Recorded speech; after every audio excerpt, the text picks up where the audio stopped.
How's it going, everybody? This week on Critical, the history of sometimes talking about wrestling video games and a whole bunch of other bullshit. We're talking about WrestleMania for the NES. We'll get into that. It's not going to be a long discussion of this particular game because there's not a whole lot to discuss. But I'm Mongo, joined as always by my co-host Liger Busa. And how are you this week? Pretty good. I've actually been playing quite a bit this week. Besides WrestleMania, the Steam had their autumn sale, so I picked up a few games on there. Tron Runner, which I had played before, a demo of years ago, and that was pretty cool. And I actually bought the Basketball Classics, and you know what? That game's actually pretty charming. I think it's neat. Um, It does look interesting. I just for a yeah, game published by Acclaim, the aesthetic just doesn't jive with what yeah, I would. you're right. Yeah. I'm trying to think what else I picked up. I did pick up the Retro Vanilla Beast Retro Knockout and got a refund on that because the comedy is really bad and the comedy makes up a lot of the game. Death Uh, Sprint, I ended up getting a refund on that because I just could not get the hang of that game. I did play the other like Punch Out inspired game Thunder Ray. I've had that for a while and that game's pretty fun. Um, but the thing that I've spent most of my time on this week is I started adding some games to my Steam Deck last night because for whatever reason, I like reset it and go back and do it all over again every few months. I don't know why. Um, but I added Bust a Move from the Neo Geo Pocket Color. I've never played Bust a Move before. I always thought it was like a rhythm game or something, just based on the name. I thought it had something to do with music. But essentially, you just like match the colors of objects. You have to get three in a row. And I was playing that before dinner, and I was on like level 30 or something.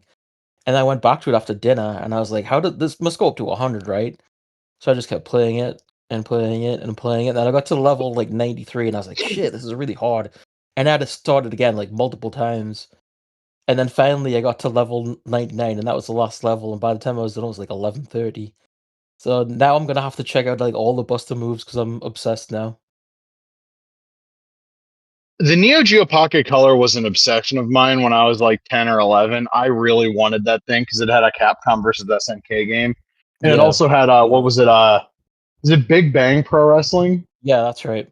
Which was, I guess, Yeah. was supposed to be called Wrestling Madness at one point. And so, like, I really wanted those two games. And also, like, it had a pretty big screen from what I remember.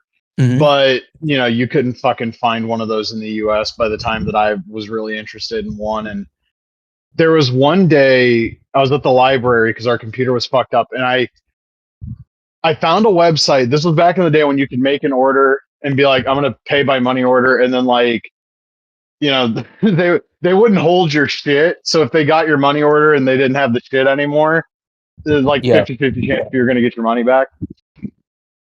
But I met a kid at the library that day that was from New York, and I thought he moved to my town. So I was like, oh, I'll see you at school on Monday. And he's like, oh no, I'm going home to New York tomorrow. And I was like, oh well, shit. But that day, we found a website that had the Capcom versus SNK game and a Neo Geo Pocket Color, both brand new, and it was for like not a huge amount of money. I don't remember the exact dollar figure, but it was enough to where my mom was like, ah, fuck it, we'll get it. Yeah. And then I don't know what happened between then and the rest, like the 22, 23 years since then, but we just never got the money order. Oh God. So somebody else probably ended up with those games, but very cool piece of hardware. I kind of wish I had one as a kid. Yeah, I had one sent to me from the UK. And, I don't know why, but I remember it was, like, on the nightstand, and all then, like, I looked at it, like, a few days later, and it was just, like, really gross. Like, it was, like, the screen was, like, messed up and shit, and it's, like, it was I don't know what happened to it, like, I have no idea, but, I had, like, a few games for it, I'm trying to remember what I had. Just a few. Oh, it doesn't really matter, but, yeah, it was a neat little console. It was you hear about, when you're a kid growing up, obviously you hear about like Nintendo and Sega and Sony and Xbox eventually. But it's cool to, get something that you've never really heard of, like a Neo Geo system. It went really mainstream, right? At least in North America, um, obviously. So to get it was a neat little thing. I just wish it was kept in good condition. Yeah, I remember getting a little older and hearing about like the Neo Geo AES, basically like the home version of the arcade board. Yeah. And Pat the NES Punk and Ian on their podcast, Jesus, had to have been like 12 years ago now. Ian basically described the kind of people that collected that stuff as like Rolls Royce type guys, like guys just have a shit ton of money to blow. And that's like such a cool, like you have so much money you can buy like a $600 cartridge for a piece of hardware that on the secondary market now is probably a few $1,000s. Like imagine how much fun that life's got to fucking be. Yeah, I remember the first time I saw Windjammers was because Jeff Gerstmann had it on the oh, what was their like shit, what Neo Geo, what was their like main console thing called? The Neo Geo AES. Was that it? I thought it was something else. I'm pretty sure it was the AES, unless I'm thinking of something different. I can't remember, but I just remember like he had Windjammers and they came in like this huge box and I was like they were talking about like how it was basically just like an arcade system. I was like, God damn, I've like never heard of this before and it looked just like so cool. It's always neat to see games that you've never heard of that are like really good. Like I loved Windjammers. Um, that was one that I watched on Giant Bomb and like really got into. The other one was not Poyo Poyo. What's the company that does Hello Kitty again? Sanrio? Sanrio. I I think. Yeah, there was Sanrio Smash Ball, which was like sort of like a Pong type thing with all these different levels and obstacles and stuff. And took that to a friend's house and we all had like a mini tournament and stuff. That was fun. I my SNK knowledge kind of is just limited to like Metal Slug and the fighting games, unfortunately. Yeah. There's a Metal Slug Tactics game that seems really cool that I've not pulled the trigger on getting just yet. Oh yeah, yeah. I see the Windjammers was the ES. I think it was just the Neo Geo CD that he had on the show back in the day. Huh. I bought Ninja Gaiden 2 Black on the PS5 this week because it was literally half off. Not literally half off. It was $30 down from 50. Uh, I like hard video games. I don't like hard wrestling games. I'll say that because like there's an element of like it's a competition and like you just want to have fun. When the AI is brutal, it kind of sucks. Yeah. Uh, give me an action game that's hard, like a hack and slash, and I'm like just the happiest motherfucker you're ever gonna see. And What's wrong with you? I'm a sicko. That's what's wrong with me. This game's hard. Um, Also, just like I have no frame of reference for the original Ninja Gaiden 2 on the 360 because I think by the time that game came out, I didn't have a 360. But there's like obvious input lag, and sometimes it doesn't feel like Ryu does the shit that I'm actually trying to get him to do, which Right. has led to me. It led to me losing a lot of health in situations where I didn't feel like I should have. But Mhm. it's a great game when like stuff is clicking. I've seen the gameplay of Ninja Gaiden 4, and just by virtue of that being developed by Platinum Games, that's that's probably going to be an even better game. Like all of that gameplay looks amazing. I also downloaded the demo for Marvel Cosmic Invasion, and I put like Yeah. over 3 hours into it. I played a little bit And of it last night. I was expecting it to feel exactly like Shredder's Revenge. It doesn't. Um, the tag mechanic is awesome. I've been playing through just experimenting with different like character combinations. I got to like a 340 hit combo on the first level with Wolverine and so Wolverine and Venom, I think it was last night. Or no, I was using Wolverine and who the fuck did I have with Wolverine? I don't remember. Um I like playing a Spider-Man a lot. Venom is like from what I've experienced, Venom's like an S tier like assist character. He's also really good when you tag him in and do stuff too. Captain America's a lot of fun. The Shield is maybe my favorite single thing in the game. Wolverine is a tough nut to crack.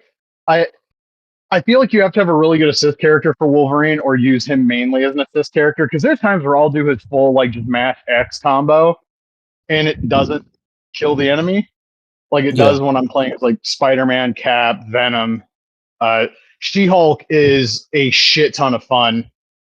The pro wrestling influence that was mentioned at Summer Games Fest is obvious. I don't think so much Rhea Ripley when I see like the moves that she does, but like it's very obvious that the people that did her like sprite work and just the general concept was like, what if we made like a big grappler girl and she's so much fun to use. Yeah. Storm's a lot of fun to use. Spider-Man's great. I haven't played as Nova or Phyla-Vell yet, mainly because I don't think I've touched Rocket Raccoon either. I've just been doing like every possible combination of the other characters. I played as Nova and Rocket last night. Nice. I want to play as Rocket because his super looks really fun. Yeah, it's pretty cool.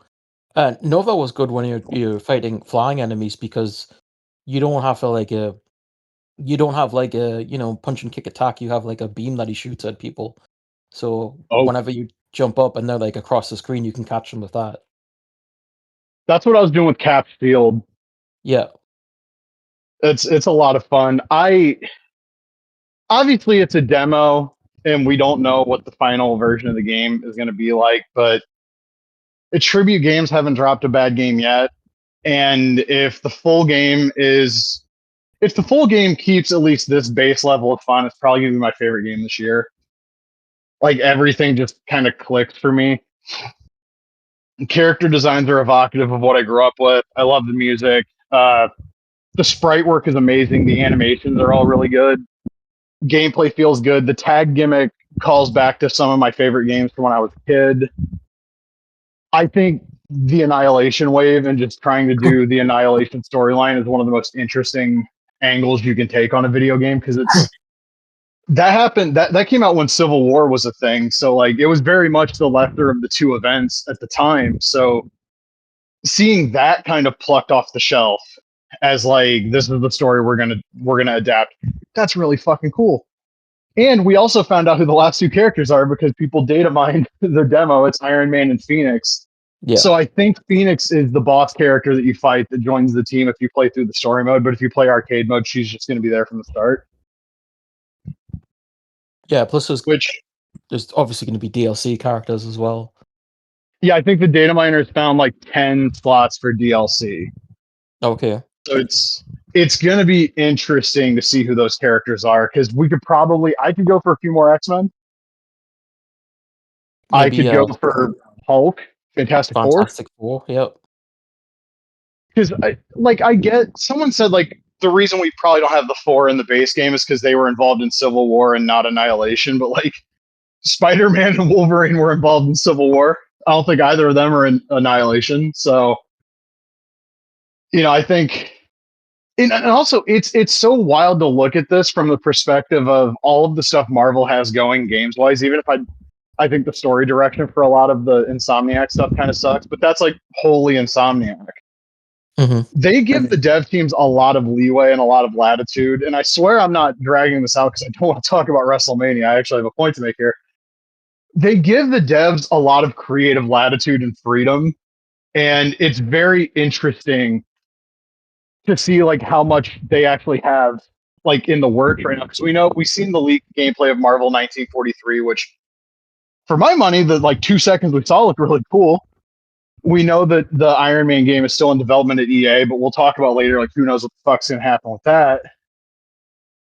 And allegedly, there's still the Blade game in development. We know Wolverine's coming. We know they have a third Spider-Man game on the way from Insomniac. At some point, there's an X-Men game, unless, we get 10 years into the future and those Insomniac rights lapse, in which case, somebody please make X-Men Legends 3. And we've got Fighting Spirits as well.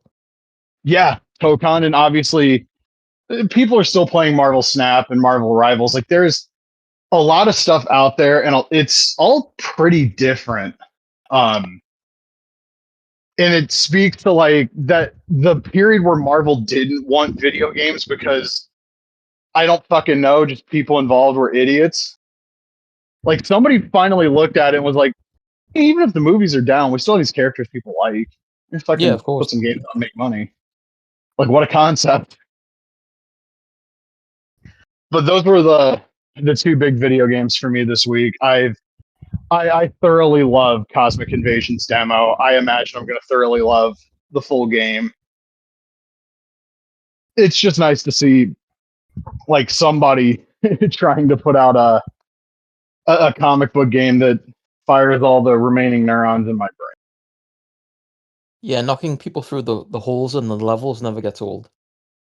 Dude, I had two people on my first playthrough, two of those aim guards just walk into those, and I was like, well, you know, if I saw Venom, I'd probably do the same thing. So, fair. Um, Unfortunately, we now have to talk about WWF WrestleMania for the NES, which, by the way, you're not going to find accurate release info on this for the reasons we talked about before we started recording. Wikipedia and GameFAQs both say January '89, but you and I both have the Wrestling Observer Complete collections covering '89, and Dave mentions in like January that they've got a NES game on the way. Mm-hmm. So it couldn't have come out in '89. Also, the marketing, like the commercial, features footage from WrestleMania 5, which the last time I checked was the first weekend of April. And there are programs I have from late 1989 that have print ads for WrestleMania for the NES, and they weren't running print ads for games, 10 months after they came out. Yeah, exactly. So I think this game actually, but it's also fascinating because I was talking to you, the John Stossel Nuts for Nintendo bit has like a very brief clip of WrestleMania for NES gameplay. Where the fuck is that from? God, who knows? So this game was developed by Rare, famous for Perfect Dark, Donkey Kong Country, Conkers. I think they did that. Conker's Bad Fur Day, Banjo Kazooie. They also made this. It's a wrestling game with no wrestling. You just kind of like angrily flail about like a Dragon Ball fight, except not nearly as fun. You get 6 characters. You get Hulk, you get Savage, you get Andre, you get Bam Bam, you get Honky Tonk Man, you get Ted DiBiase. Matt starts. Those profile pictures are weird as hell too. Yeah. The ones in Challenge look better, like objectively. Yeah. I probably wouldn't hate this game so much if it was just WrestleMania Challenge, because at least I can have a little bit of fun with that game. This game just sucks. Yeah, I mean, it's real bad. I mean, this is another game like we talked about pro wrestling last week, and this was another one that it felt like everyone owned because Yeah, I have 2 copies of it. yeah, I didn't own it originally, and I ended up getting a copy later from a friend. And I didn't enjoy the game, but it was also sort of the thing like, if you had an NES at the time, you most likely owned it. And if you were a wrestling fan, you might have picked it up later for no other reason than you felt like you should have owned it in a way. And it's very like, obviously it's nostalgia, but because everyone else had it, you felt like, well, why don't I own this too? Um, but yeah, it's a real bad game. I mean, basically, you stomp around the ring like RoboCop, and you do punches and headbutts, and you get these little icons that give you energy, but you almost don't want to get the energy because you want the match to be over as soon as possible. I actually had a match with Bam Bam Bigelow, and I knocked him down in the upper left corner. And what happened as he was lying there, the power ups just kept hitting him. So his energy was going all the way up. And I was like, oh, fuck no. Like, this is just prolonging things. Just stop. Um, but yeah, it's really, really bad. Yeah, presentation wise, these matches are happening in a void. There's no crowd. You have a giant fucking UI up top, which Yeah. is weird because with Challenge they just put your health meter on the ring skirt. It's kind of like one extreme to Yeah, it the was other. so easy. And like when your character faces the camera, like everybody's really fat except for Hogan and Savage. It feels like. Yeah. The sprites aren't even that good. Like Hogan looks like he's. I think I said this when we talked about it the first time. Hogan looks like he's fucking naked because the He color looks of his like, trunks isn't that much different than his skin tone. if it wasn't for his hair, he'd look a bit like Kinniku Man because he's got, yeah, the red trunks. Yeah, and like everybody has theme music, which music was done by David Wise. So like, He was Girls and Cars used to be the theme song for this podcast. It probably should be the theme for this fucking episode. Like all of the themes sound great. Like that's the highlight of this game is the music is fucking tremendous. You have the old Coliseum video intro plays yeah. at the start. The Superstars theme plays at the start of a match before a wrestler's theme plays. There's a body slam move you can do that like the controls are super inconsistent. They don't make any fucking sense. It's a bad game. And like you can play through like the tournament mode, which I beat. I did it. Second time in my life I've done it, but I did it. And it just God, this game sucks. This might be the worst game the Rare ever made. Yeah, I think there's a very good chance of that. Yeah, and it's really weird because like the next two that they make, pretty fucking decent. Like Challenge is fun. It's not great, but it's fun. And Superstars is a lot of fun too. And then they fuck off, and we get stuck with Sculpted Software for a decade on all acclaimed published wrestling games. It's a shame too because you had like stuff like Pro Wrestling and Tecmo, which are far superior, like Tokon Club as well, which is far superior to this. It's just like Superstar Pro Wrestling. yeah, and it's just like what the hell were they thinking? Like, or were they thinking anything? Yeah, I don't.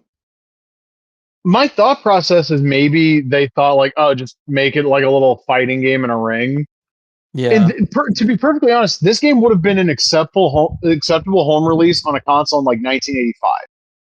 right. Not a post pro wrestling world where like if you wanted a game that felt kind of sort of like wrestling, you play that one. And we said this before recording. It's a shame that Nintendo weren't more gung ho to do like license. Like none of their sports games were licensed. Right. It would have been cool if they would have at least been like, you know what would make this game more popular to the American audience? Hulk Hogan. And we could have got a WWF game with Hogan doing the Enziguri and Macho Man biting people and Bam Bam Bigelow with the Starman moveset. That'd been cool. Yeah, Or even that's if the you were to fucking like, road not traveled. or even if like Tokon Club got ported, because I think that's the only one that wasn't ported to North America, right? Uh, I I think Yeah. So if you could it have put doesn't like feel like there's a lot of like Famicom wrestling games as opposed to the Super Famicom where there's like 10 fucking million. true, but if you could like slap the license on that, I mean, they already had Hogan in it, and if you could just change a few other things, and I said this before, like even if the moves weren't, you know, correct, like still it would have been a really fun game on the NES as opposed to this bullshit. Yeah, the WCW game is absolutely better than this. Oh yeah, 100%. Yeah, I would argue that WCW game is better than all but like one of the WWF NES games. And spoiler alert, it's Challenge. The I like the roster. the UWC game, unreleased game, is better than this. Yeah, that game is a lot better than that game actually. That game would have been better than anything we got over here that wasn't, the big two with pro wrestling and Tecmo. Not that that's a high bar to clear, but like that game had a really cool roster. The gameplay was a lot of fun. It looked good. Yeah, crazy that that got That's out there, you know. yeah, because the guy who had the prototype initially was a little unsure if he wanted to share it with the rest of the world or not. I remember, Glad and he did. it's like I don't think you understand here. You have informed me that there is a wrestling game that has the Midnight Express in it. You are going to share that with me. Yeah, it's crazy stuff. And I think Wyndham's in that game too. I think so. He's not in very many games. No, no. And like Bobby Eaton, I don't think he's in another game until what? Like the inland games at the earliest? I don't. Yeah, I'm not even sure he's in those. He's definitely in Mayhem. Yeah, because that was their thank you for being the guy that did the motion capture, Yeah, which is probably why a lot of the move animations in that game look good. true. Um, But yeah, WrestleMania sucks. It's horrible. It's literally the type of thing that you buy and you just put it on the shelf and you just look at it, you know? It's like I feel like the cover and stuff is, like, iconic, Oh yeah, but because that's it's just that picture of Hogan that got used on like posters. It's the cover of the Hulkamania 3 Coliseum video. and it's so simple Isn't that too, the, right? the monitor sticker for the Hasbro ring too? You might be right, yeah. I'm pretty sure. Hold on a goddamn minute, because I have my Hasbro ring that I bought a new sticker sheet for in 2020, and it's right fucking here. Yeah, yeah, it is. Yeah, he's So like, and that's an '87 picture of Hogan too. it's a very funny picture of Hogan because it looks like he has more hair than he really did. Yeah, it's true. Um, God, man. So I got this game. We had a copy when I was little, and then we were at a local TV store in like 1999. This is around the time I got the WWF magazines for free at the garage sale. My mom was like mad at me because I suggested free as my price when the guy told me to name it. And the guy told my mom, like, listen, if he's gonna like these, like let him have them. I don't really care. I felt so bad because, like, in retrospect, they probably thought we were gonna buy something else. Like, no, Yeah. I just walked out with like 7 WWF magazines for free. But they were getting rid of their video games because they used to rent video games, and that's actually how we got not Steelcase Challenge, WrestleMania Challenge. We rented the game so many times they were just like, hey, listen, if you pay us another $5 to rent the game, you can just go back and get the box. And then we got home, they threw the fucking box out, Oh, which that's such a cool box art. Um, but I saw the WrestleMania box, and I may or may not have told my mom a little fib that I didn't have it because I looked in the box and right there was the instruction booklet and everything. Because I think that rental place, if you lost the instruction booklet, they would charge you. right, So you yeah. couldn't do the shit you would do to every other rental place, like, oh, oops, man, I forgot the booklet. I Um, actually did. We got a call from Blockbuster one time, and they're like, I rented Beavis and Butthead for the Super Nintendo, like, we didn't get the booklet back, and I was like I couldn't remember, I was like, either we give them it back or it didn't come with one. I was like, "We don't have it." And they kept calling and calling and eventually stopped calling, and then one day we're going through things and there it was, and I was like, "Oh shit." I had no idea. I remember I was like notorious for not taking instruction booklets back sometimes at Family Video, the one that's near where I live now, or was where I live near. Was near where I live now. If I could speak English, that'd be great. Um, at one time, the woman that was behind the counter, who like everybody my age was like, this is the most attractive woman we've ever seen, because she kind of sort of looked like what's her name? The girl on Home Improvement. I don't know Oh who you god mean. damn it. The girl, the assistant on Tool Time. She kind of looked at Yeah. Debbie Dunning was her real name. The actress, not the woman at Family Video, but she looked like her, and we were all like, "Holy shit, it's a girl from Tool Time." Don't know what Ah, she's up to now because Family Video doesn't exist. But I remember once we were renting a game, and she's like, "You need to bring the booklets for the last 3 video games that you rented," and I was like, "I what? How do y'all know I still have the booklet for Tao Fang Fist of the Lotus there?" And then, I didn't actually have it because somebody stole it. So, like, fucking, I had to go to Family Video and tell Heidi from Tool Time, like, yeah, I'm sorry, man. I actually don't have that one. I don't know what happened to it. er? But yeah, I love that show. That show's hilarious for like the first 2 seasons at least. Um, but mom bought it for me, and I actually still have it. It's right next to my desk. It's in the same storage gimmick my Fire Pro games are in. A Nice. couple of shelves lower because I don't want to insult Fire Pro by having something that cursed anywhere Right. near them. Yeah. But you goddamn man, this game sucks. Yeah, it's bad. LJN era WWF deserved a much better home game. And like, here's my thing. Why couldn't they just do the thing that fucking Konami did and just hire Technos to fucking port like superstars? Yeah. Like, why? Like, if you had to do this, why couldn't you also like do a deal with Technos for the home release rights for those games and do like WWF WrestleMania 2, the arcade game, and it's just fucking superstars? Oh, yeah, they definitely could've. Yeah, WrestleFest could have done the same thing. Super WrestleMania could have been WrestleFest. That's all I'm saying. Mm-hmm. These motherfuckers thought they knew better, and they're all going to hell. So there's news, I think, to talk about. That was a seamless transition, wasn't it? Yeah. See what I did there? Yeah. I'm finally getting good at the podcast thing. No, I'm not. Mattel dropped a bunch of reveals, and we could talk about like Ultimate Umaga looks okay. The highlight of the reveals, I think you'll agree, the retro figures now have carding that actually looks like the Hasbro carding. For years, it was the same shape and kind of sort of like we don't want to get sued, so like the WWE logo's in the right spot, and then here's the real wrestling action display. But it was, what did it say, authentic superstar moves or something? Because God forbid we just say the phrase real wrestling action. Mm-hmm.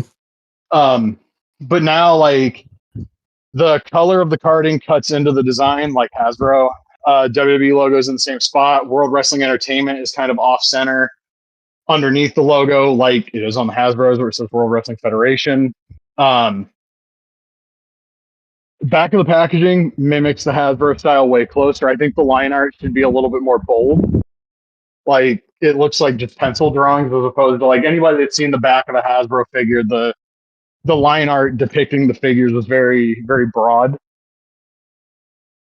But it also says real wrestling action on the carding again. And I was talking with Wrestling Figure News about this, and I think he might be onto something. It might have been a TKO call because you look at the LJN line that they're doing, it's pretty direct. It says WWE instead of wrestling. But it's amazing how much this enhances the appeal of those figures for me, at least.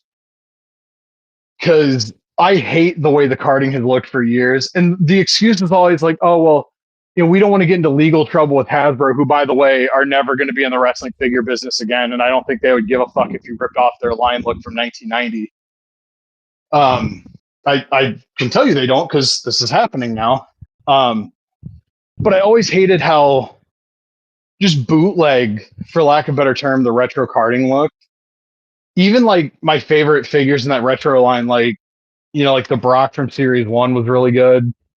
The Kane from Series 2, I thought, was one of the better ones they did. I'm trying to think if there's any more that I actually would say. Rock from Series 2 is really good. The carding all looked just really fucking bootleg to me. And I probably would have kept my retros if the carding looked like this, just to be perfectly honest with you. Because it does make them look a lot more like what they're supposed to be an homage to. And one thing I'll note also, Jesse is a render on a background, but unlike the current ones, like you have them, it's like a background that has like a spotlight. So it's like a dark blue background with a spotlight. The background on Jesse is it's like a flat black background, like the majority of the carded Hasbro's were. Especially after like Series 2, there's very few action shots that are used on the carding. Punk and Cody are both action shots. For my money, the Cody's one of the better Mattel retros they've ever done. This actually has a little bit of detail in the sculpting on the torso. There's just far more paint apps on these across the board than it feels like we were getting. Yeah. No, I agree. He's one of the better ones. Yeah. Like that Jesse jacket and the Zubaz pants, those don't feel like they would have been as detailed if these were like Mattel Creations ones.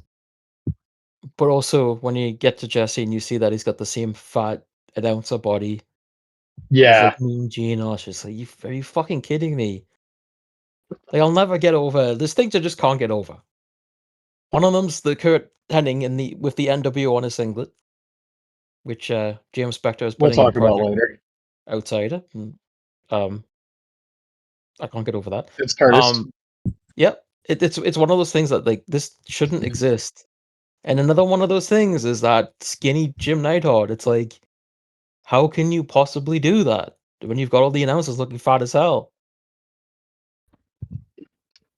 My hope is that with Ringside having some sort of an investment on the line, that we might see a little bit more new tooling. I do know that Punk body is basically the same thing that was used on Billy Gunn and Jerry Lawler. Right. And granted, like Hasbro had its fair use of like funny parts reusage too, like the Savage body on Shawn Michaels and Rick Martel. So you'd have a normal head sculpt with a neck and then the tensed up neck muscles. So it is what it is. I don't like the like bigger body they used on Jesse. I think it does kind of look shitty on him. I will say that on card, all three of these figures look very, very nice. Again, it is unbelievable what just ripping off the carding of the figures that you're paying homage to does for these. And for anybody that thinks like this might be a slight overreaction on my part, go look at the last 4-pack of retros that they put out, the Warrior, Heenan, Virgil, and Harley Race one. Look at the carding on any individual one of those figures. Look at the carding for the new ringside retro wave, and then look at an actual Hasbro figure.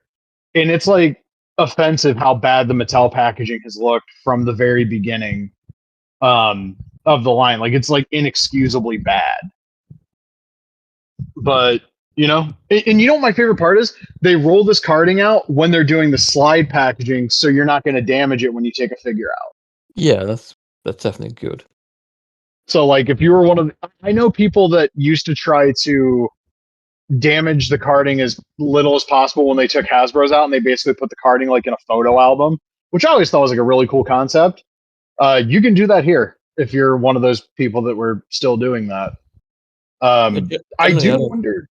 I don't care about the carding, but if you're going to give me a sliding package like that, then obviously there's no reason to do any damage to the carding itself. And if you want, you can just put it back in the figures back in place if you need to store them somewhere else or something, which is really cool. Yeah. I really dig that carding. I love that they did it for the Cody and Dusty Superstars 2-pack. Yeah. I wonder if the blue cards are going to be the theme for all of the 2026 waves, because if we're going by the same Mattel Creations retro cadence, we're probably getting 4 waves next year. Right. So I'm wondering, it would be a little too cutesy to change the carding up like this soon. Like I would do like a year or two of the blue carding and then maybe trickle in like the yellow and then the red and the pink, the dark blue, and then the green, and then just unceremoniously shit can the line after that. Yeah. I wonder what else they have planned. I could see them doing a diesel based on Mitch's. Since he released one, I could see them being like, why haven't we done another one, Yeah. The worst part would be if they just reissued the previous diesel. I mean, yeah, it's a possibility. I would hate that. Also, like the Real Wrestling Action thing, it's got the correct font and everything. I have to take exception with these fucking action names though. Not Jesse though. Body Bash, that's Hasbro's fuck. That's great. The Nightmare Knuckles for Cody. Correct me if I'm wrong. When they first unveiled this body for the Hasbro line, it was Mr. Perfect. Is that action just not called the Perfect Flex? Just call this the Crossroads. Yeah. And then Punk, the punch of the punchless. Punk Punch was right there. Punk Pummel, right there. This feels like we're getting a little too cute with these. I was borderline on getting the Cody anyway, just because I thought it looked really good. Seeing the carded image, this will probably be the one I get, just to see if I think there's any juice left in this line. Speaking of juice, Jey Uso's in the second series. It's going to be wacky seeing like those guys, like Cody on one of these cards, Punk on one of these cards. That's okay. I could see it. It's the other guys that are coming down the pipeline. Like the Jey Uso is going to look really funny on this carding, just because like he has like an actual retro from the previous shitty carding anyway. But like, what the fuck's his action going to be called? What's the Heyman action going to be called? Trying to think. Call it like the Heyman Hammer or some stupid shit like that. The Heyman Hustle. I don't know. Wasn't that his website? You know what? Yeah, that could be it. Oh, I just remembered Logan Paul's in series too. Ugh. Gross. I suspect at Mania Access we'll see at least the third wave. Actually, by Mania Access, we should already have pre-orders for Wave 3 because by Mania time, Series 2 should already be out. Yeah, that's true. My next question is what does the ring look like? Because they're gonna have to do one for ringside. They did what, two of them on Mattel Creations? Maybe they'll do like a modern Raw ring or SmackDown or something like that. Hmm. I mean, you've Because they already done did, the Hasbro one, and you did the was it Royal Rumble? yeah, and they did Mania. Right. Yeah. Maybe they do like an orange SummerSlam ring. That would look kind of wacky. Yeah, that'd be interesting. Yeah, I don't know what to do at this point, but they have to do.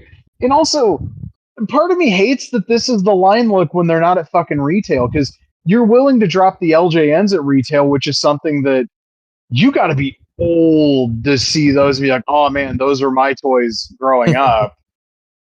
Like the Hasbro's are at least a little bit more contemporary. That's like it's like my age group and just slightly older. And a lot of people my age have kids. A lot of people my age have kids that like wrestling too. Just people I know that I went to school with have kids now that they're real big fans of the Jey Uso, and that just it is just him, Moose. But He should have a I feel foot like action, and they could call it Yeet Feet. well, he does have the gimmick where you push down on the thing on his back and he actually yeets. Oh, So okay. because I watched the video of the panel and he just sat there and kept making the figure yeet, and I was like, you know what, I'd do the same thing. Just keep him distracted. Keep him distracted so we might get a press conference where he's not just saying incomprehensible shit. That post Mania one, I have like two clips of that on my phone that I just will listen to because they're hilarious. He just goes, "I am damn near world heavyweight champ," as he's sitting like inches from the belt. He's a lot funnier than his dad ever could have hoped to be, and it's all unintentional. But it is just him who's yeet and other assorted things. I do wonder who's going to round out the line though, because Jesse being the only classic figure is interesting. It feels like they might inch for more towards like more contemporary talent, but like, ugh, I don't think we need Yeah. an LA Knight. No, well, you might get it whether you think you need it or not. Well, I won't get it, but it is a thing that will probably happen. Yeah, that's what I mean. I mean, it'll probably be added to the line at some point. It's hard for I'm me to care, guessing. to be honest. Like the recording's cool, but like I still don't. When once you see other brands, to see the figures as they are, it's just like you'd have to do a lot more to get me back. You know what I mean? Yeah, the Cody's the only one there's a serious chance of me buying just because, like, the presentation of it on card looks really, really good. Um, Epic did a Q&A on Instagram, and it doesn't seem like that Vader figure is coming anytime soon. There's one Because, thing they said. Someone asked if we could get like an 90s old Japan, and then like someone definitely needs to make like an elite and retro Misawa. well, why don't they hire a sculptor and fucking start making some phone calls? Yeah, it'd be nice. I It's feel like such a weird like thing because it's such a it's such a like niche thing, right? right. And the cost of making figures is so high. Like, what would the break even point on a 6-inch Misawa even be? I have no idea. Like, I'd buy it for sure, but I like, just think like they made an Onita, so like yeah, but as a retro, I mean, I'd yeah, probably well buy that's a true. retro Yeah, Misawa too. yeah, yeah, because they would do a good job of it. I don't know. It's a shame that I mean, like they've never the '90s old Japan talents never broke in regards to like figures and like video games, they never broke out internationally like that. Like obviously we had the Super 7 New Japan, you could get those anywhere really. And as I said, we had like Onita and Hayabusa figures and hopefully Ultra Pro. But you haven't had like any of the old Japan guys from that period really get out there in regards to like toy lines and stuff other than like what Hansen. But of course he was an American talent. In Doc, I guess. Yeah. And Veda too, I guess you could say. But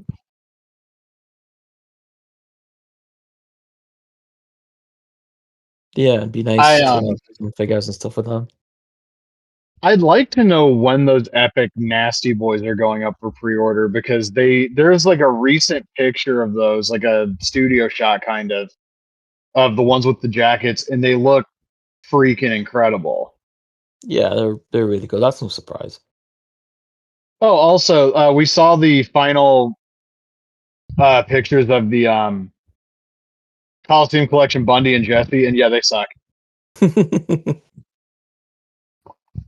Like I've said it for like months now on this podcast. 4 fucking heads, none of them look anything like King Kong Bundy. Please explain how that happened. Beats me. It's not like he's got like a distinctive likeness that's hard to fucking nail down. I mean, Zombie's got 3 King Kong Bundy heads, and they all look like him. So, Yep. fucking explain. Like, I how don't, does that? I don't know. I saw a montage of a bunch of Jazzwares AEW figures and was horrified recently by some of those faces too. And the weird part is, if you see the unpainted prototypes, most of those head sculpts are like actually good. It's the fucking paint applications that Yeah, are exactly. just horrendous. Um, I don't think Hastel has posted anything recently. No, he's been pretty quiet, I feel, for a while now. I know we've talked about it recently, but there were posts about like I'm not looking forward to seeing what he charges for the Regium figures, given how like he jacked up the price on his retros. Yeah, it's the way he does. I'm not a fan. I don't think anyone would be of the way he does business. It's like, when things sell out, all of a sudden they're back in stock and for a much higher price. Remember when people used to hammer on Zombie Sailor for saying like stuff was sold out and then the next like event they would be back and the same price? Yeah. Yeah. At least he wasn't doing this. I have seen people complaining about it on wrestling figs.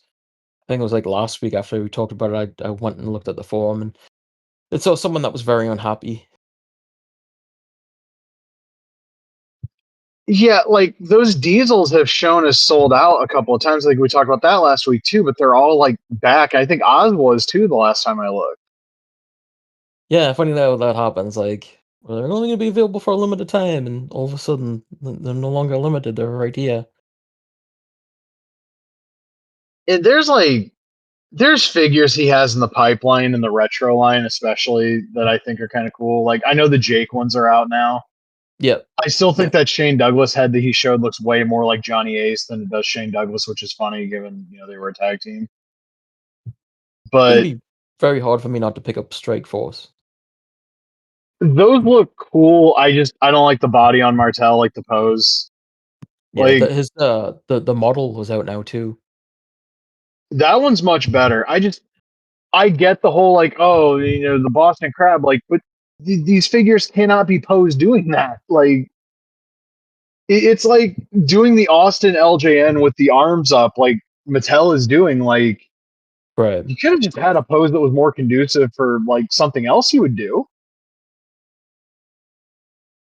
Just a little silly. The Tito head sculpt is interesting. Looking at the on card picture of them. But someone's making a Tito. Yeah, well, we can't count on fucking Power Town now, can we? No, that was very funny. For those who didn't see it, Andy Hartwell posted on Twitter, someone needs to make TNA figures, and Joan Gray said something like, "Let me hold your hand while I tell you this." She's like, "What do you mean?" She's like, "Can someone post the Power Town lore?" God, there's so much. And like they've gone silent again. Yep, sure have. So, if you pre-ordered shit, I'd be a little bit worried. Oh, maybe my favorite figure news of the last week or so. Majors have put up the Piper's Pit Andre Big Rubber guy, and also Blue Trunks like Babyface Hercules. Yeah, that's really cool. Yeah, these look friggin' awesome. I don't know that I need that Andre, although I do think the like the sketch for him looks really good. I don't think they have the renders up for either of them yet, but that Hercules is gonna look sick. That's probably I'm probably gonna end up fucking caving and buying that Hercules just because it's him. Yeah, I mean, Uh, LJN should have made that anyway. It was always weird to me that you had the Hercules Hernandez, especially when I was a kid, because I only saw like one match of him like that. So I was like, "Oh, where's like the blue trunks Hercules?" yeah, it's like super early in his run, and he doesn't wear that entrance like the like gladiator entrance gear. He doesn't wear that very long at all. No, and yeah, I think it was managed by Bobby Heenan, right?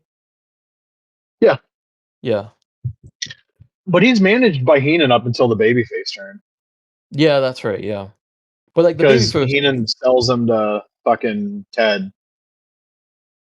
yeah, the baby face turn was like that was it for me before the Power and Glory, obviously. So I was just like, "What is this Hercules? It's weird."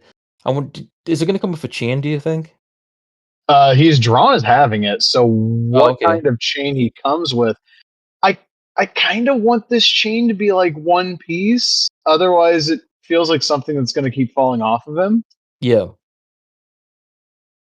But yeah, he's pictured with the chain, so I'm hoping that's still there when this actually comes out. This line has an absolutely batshit insane roster. Also, like a lot of these like retro lines, especially like the lower end ones, get stuck having to sign like mid level names. They're doing and have done guys that had actual LJNs, and also in some cases are the LJNs that I wish existed in the first place, like Andre and Savage, Powers of Pain, also Demolition, and like the gap fillers like Bad News, who we know from the back of the Grand Toys carding was going to get one, and I guess Smash falls into that category too. And they've made an Earl Hebner now, so Yep. you know, jump in on that, I guess. Title Run Toys showed off their Harley Race render. That looks really good. I It's really cool. Yeah. think they showed off Adrian Adonis too, but I don't remember if that was this week or last week. I think it was last week.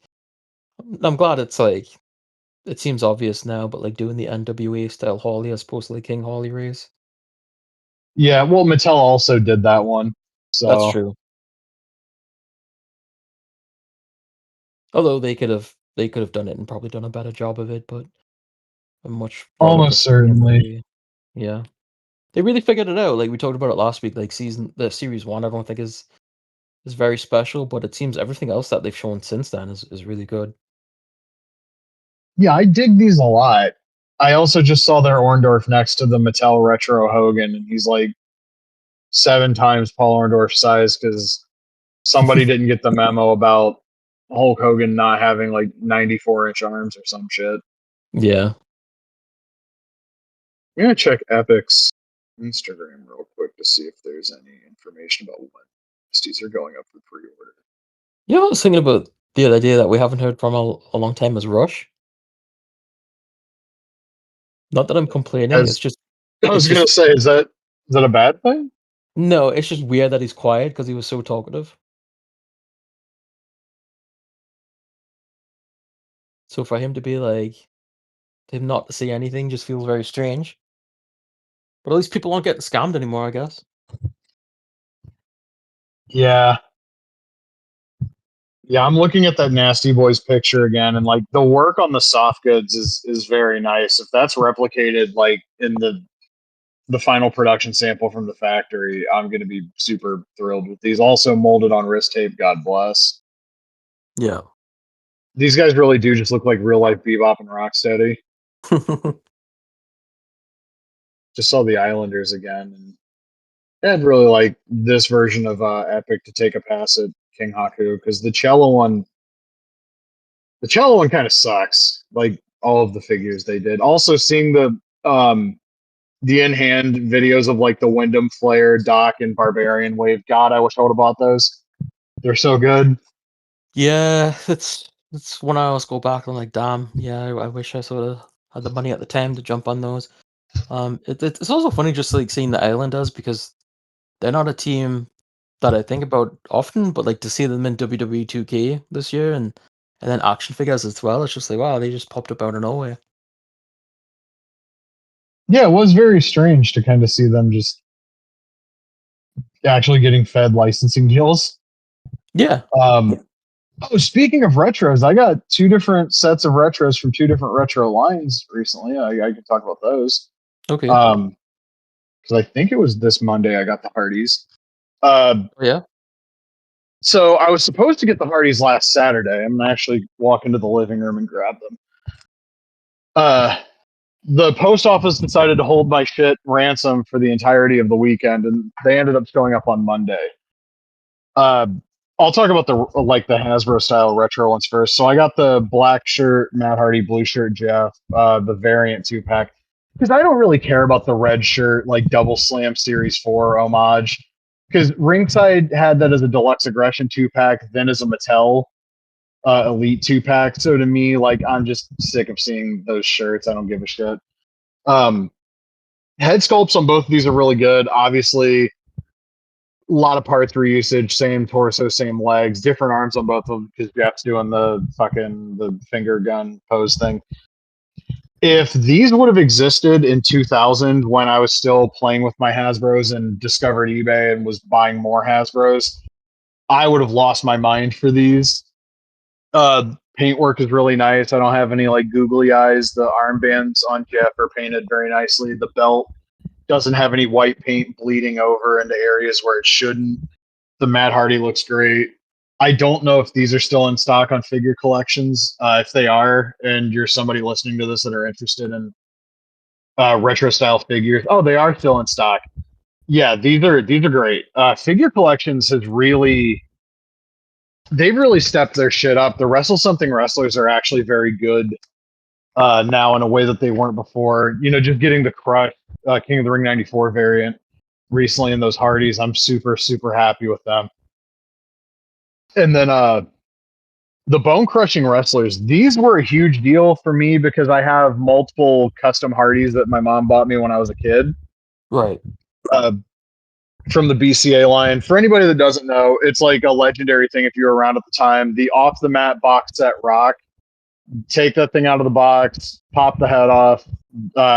People would sculpt like the cargo pants pockets on the sides. They'd since the Rock had like the tapered pants, they'd sculpt the bottom of the cargo pants around the shoes, and nobody really sculpted the armbands on because they were BCA figures, and that would it would chip so easily, it wouldn't be worth it. So that formula, and obviously you would go with like the Titantron Live Party figure head sculpts. That was the formula here. The bodies are very clearly influenced by off the mat Rock. Sculpting is great. This might be the best like Matt Hardy head sculpt I've ever seen. It's perfect for that era of Matt Hardy. Jeff looks really good too. I got the black shirt variants, which I think is what they were wearing at No Mercy '99. Jeff got like the white stripes going down the shirts. It might have been WrestleMania 2000. It's one of those. It's one of those like I see the Hardys in this gear and I immediately am like, oh yeah, ladder match probably. Awesome figures in hand. They feel basically exactly like the old Bone Crunching action figures, the BCA line, as it were. I'm super happy with the purchase here. And on the back, it looks like Glacier and Kona Brian Adams are still coming as part of Series 2. They have the exact same body, which is very funny.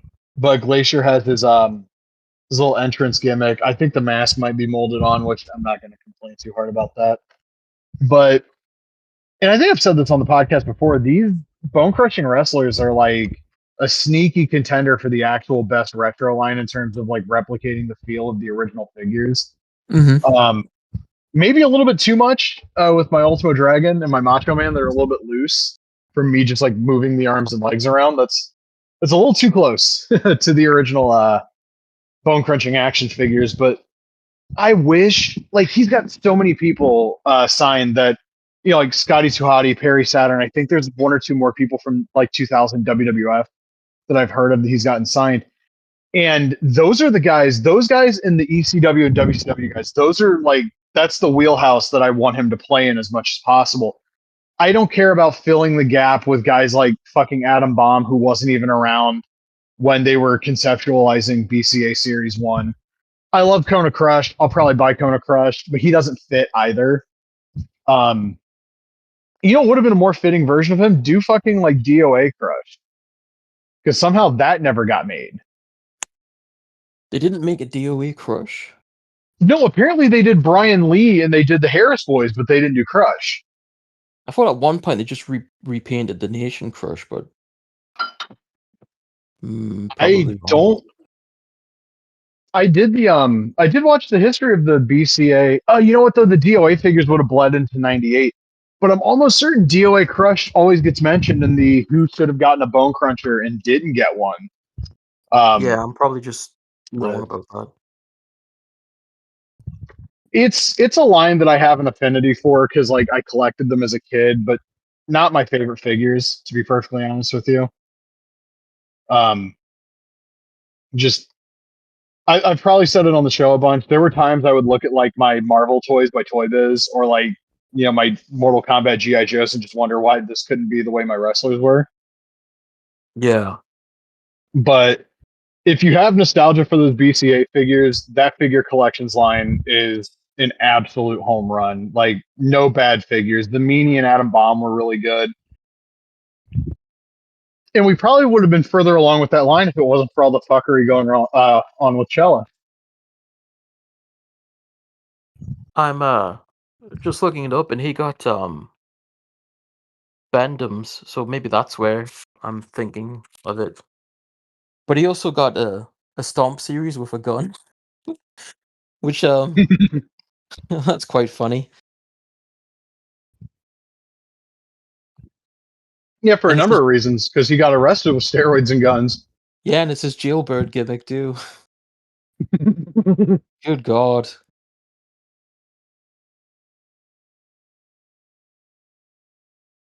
That's a weird period of that WWF line too, because for about a year, it seems like they just don't want to do the BCA figures anymore. Yeah, because they roll out Stomp and Slammers, you know, and like the mini rings. I wonder if they found them difficult to produce. I also kind of wonder if the WWF's popularity at the time might have played a role in like, okay, the kids aren't buying the wrestling figures, let's gimmick them the fuck up. Yeah. What was the one they had of that series? It was like, I think it was like, there were more like statues like Undertaker and Sable and... Oh, Ripped and Ruthless. Oh, is that what it was? Okay. I remember saying those and thinking those were weird. It was like their answer to like McFarlane or something, it felt like. Yeah, because remember, Playmates also did the Sid and Undertaker ones. Yeah, that's right. And Playmates also did the mini rings. And when Jax fucked Playmates over, what do they start doing immediately after the settlement? Statues and minifigures. Yeah. Actually, they might have been doing the minifigures beforehand, and that's like why Playmates were like, "No, hold on a fucking second." But yeah, they were supposed to be like the more detailed collector focused figures, and they all just kind of look really weird. Yeah, not very fun, especially for a little kid. I will say I didn't know until years later. There's like a Ripped and Ruthless Triple H torso that ended up somehow being used on a bunch of like bone crunching action Stone Colds. I think it was. And it didn't look half bad on like the BCA style figures. So I kind of wish they would have at least, you know, swapped in some of those torsos a little more often where possible. Was that the Stone Cold that came in like the Champions Pack. I want to say it was like one of the Mania 15 karting era figures, but I might be wrong. Maybe it was the same style.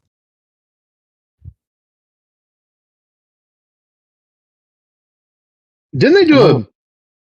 a 3-pack with like the Legends, Andre in that style, and then like a bone crunching action Stone Cold and Undertaker? I think they did. Yeah.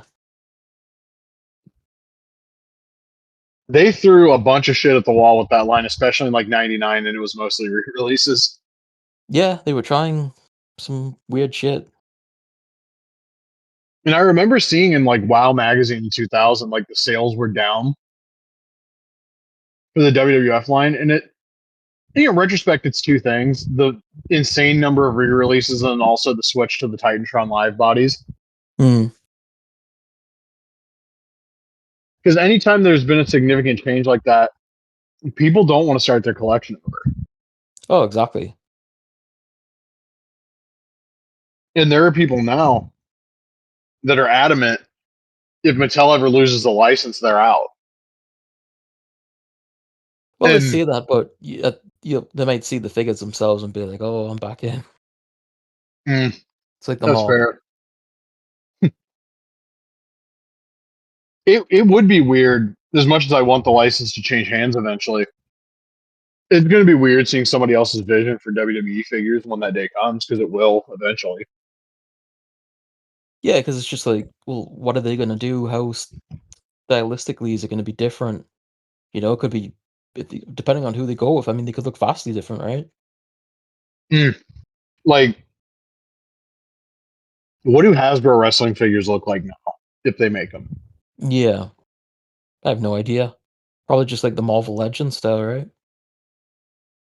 Yeah, but then that introduces the problem of like scale. Yeah, exactly. So like, what do what scale do you do? Do you do the 6-inch and put them more in line with Marvel Legends and then alienate existing collectors? Do you do a larger scale than you're known for doing?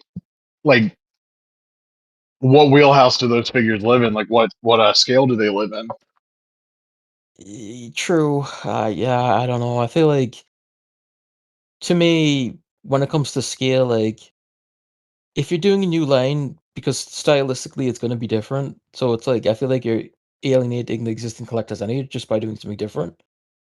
Like if they were to make a new brand on, let's say, like they're the same size of as Mattel, well, like they're not going to look like Mattel, I would think. No, they're not. So I'd still be like, well, this doesn't feel right anyway. You know what I mean? Yeah, and I think we're gonna see with the Mattel DC line here in a few months That's going to be interesting. exactly how jarring those are gonna look next to the McFarlane figures because the McFarlane figures do have like highly detailed sculpting and paint applications and such. They also just aren't particularly fun to move. Although the Superman I have moves like super like scary amounts of like just smoothness to the articulation on that. And I've seen people like, oh, you guys are happy to get Mattel back. Here's what their figures looked like in 2019. Well, I can show you what a WWE figure looked like in 2019, and in a lot of cases now they don't look worse than that. In fact, a lot of them Yeah. look. I'll show you an Ultimate from 2019 and an Ultimate now. Big I'm just difference. I'm looking at my McFarlane collection right now, with like all the Supermans I've got and stuff. Um, yeah, it would feel weird to have something else on that shelf, and I don't know if I would. I mean, I like getting like all the new movie stuff. I mean, if it's obviously if it's a movie I like getting the figures for it. So maybe I don't know. We'll see. It's going to be interesting to see what form the Mattel line takes too, because superhero action figure collecting is a lot different now than when Mattel lost the license. Yeah.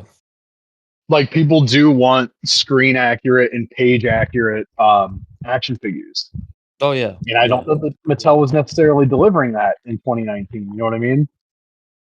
Yeah. I don't know how actual close it is, but one of the things that like has impressed me the most recently is that Punisher, Nick Fury, the arcade game set. Mm, I just think that is like super, super cool. yeah, that's an incredible set. Like maybe the best Punisher that Hasbro's ever done.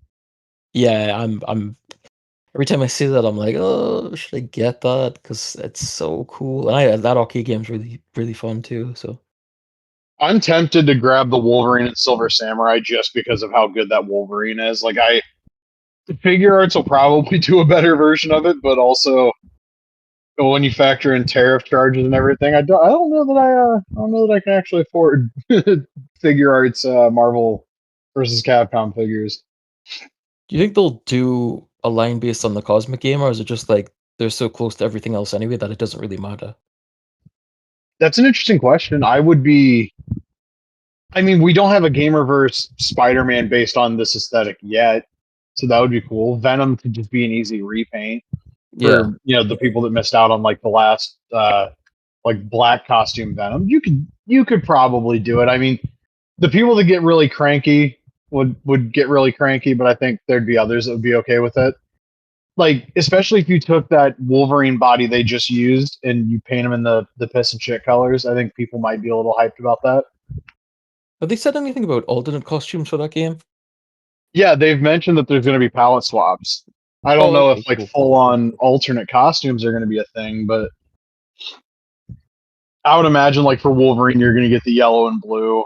Yeah, Black and gray X Force feels kind of obvious. Obviously, Spider Man with the black and silver like spider armor. Venom will probably have like the blue from MVC. yeah. I could see Storm having like a black costume palette swap. I could also see them just doing random palette swaps too, because this is a 4-player game. So like, and it's a 4-player game where you like all 4 people can apparently use the same character. So Oh, okay. I imagine Cap's gonna have like a U.S. agent skin, but I can also see like I think he has like a green one in MVC. I feel like everybody has every color in MVC, especially if you get into like the weird little like ROM hacks for that game, like Yeah. the Mango Sentinel. Everybody's seen that fucking video of Yipes just losing his shit. It's a great video. Fuck the Knicks. Um, I posted the screenshot from that. Like every time the Pacers beat the Knicks, I did an Instagram story with that. Um, but speaking of figure arts, they've rolled out new like base bodies for Goku and Super Saiyan Vegeta based on the Buu saga. Yeah, that's right. And I suppose. I've seen the side by side of like the previous Goku, which is based on like a slightly earlier arc in DBZ. But like the sculpting and the articulation, it's so much like figure arts is the actual standard for like those import figures anyway. But when you see like here's Goku with 2 different heads, 2 faceplates, like 6 sets of hands, he's got like joints that I've never even seen on an action figure before in terms of like how the hips articulate and stuff. He's $38 on Big Bad. Yeah, that's Crazy. crazy. And you see what like Jada and Storm are doing in the companies based in Asia. They've figured out how to do a high quality, affordable price point action figure.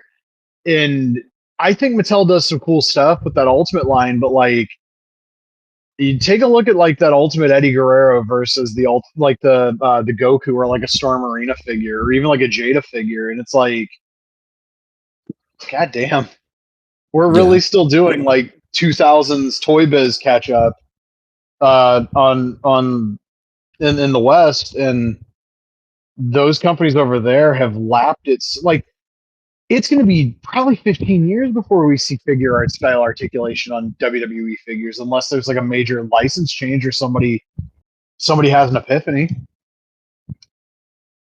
A Tiffany Epiphany. Yeah, I can't see that happening anytime soon. Well, they did for her Ultimate because they did the new articulation. Oh, that's true. Funny enough.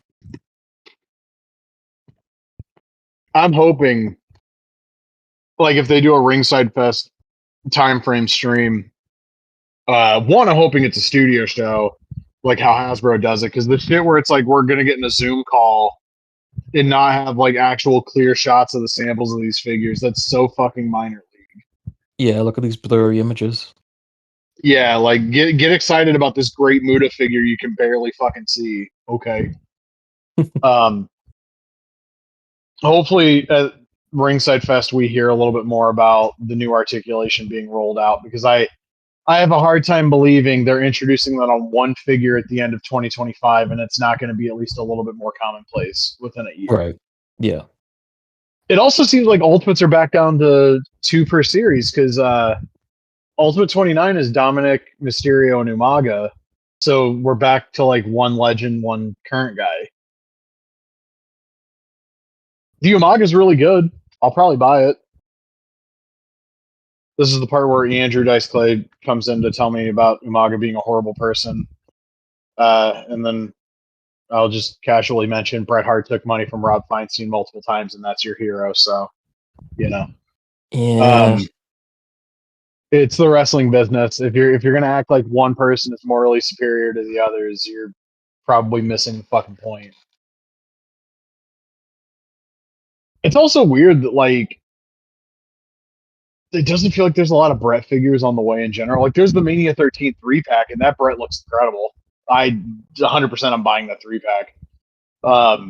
But it feels like at this point in the year we would know about like 3 or 4 of him that are coming out next year, and I think it's just one. What else do you have left to do? I mean, obviously he had a lot of tires, but they've done a hell of a lot of figures. Do a bloody version of Mania 8 for fuck's sake. Do an ultimate 2-pack with him and Piper based Suppose on Mania 8. you could do him with the crutch and the wheelchair when Shawn Michaels super kicked him. There's a Monday Night War figure. Maybe like an NWO shirt and jorts. I mean, those head sculpts they got on the Mania 13 Bret, I would just reissue every Bret they've ever done with those. Yeah. Because, goddamn, Magic Almost does one Bret Hart figure, and we have 2 heads that look like Bret now. I don't know that he sculpted those heads, but we saw them in render form, and we saw like a factory sample of them, and they both look like him.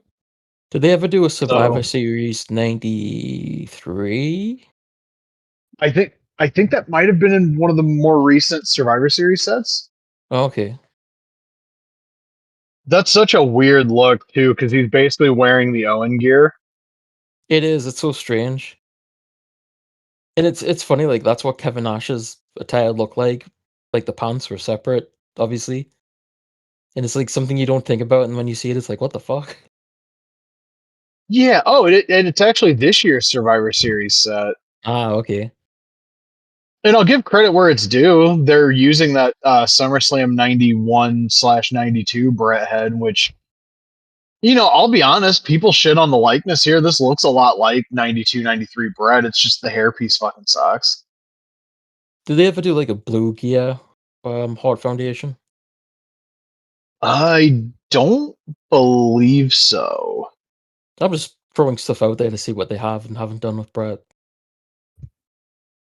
I mean, there's versions of him they've done in the past that are no longer available. Like, if you have better head sculpts, just reissue that Rumble 93 Ultimate. It'd be cool if they did like they wouldn't be able to do like a Maple Leafs jersey, but the one he had the steel plate underneath. Well, remember they did that in the 2-pack with Goldberg, but it was wrestling gear, Brett. Right.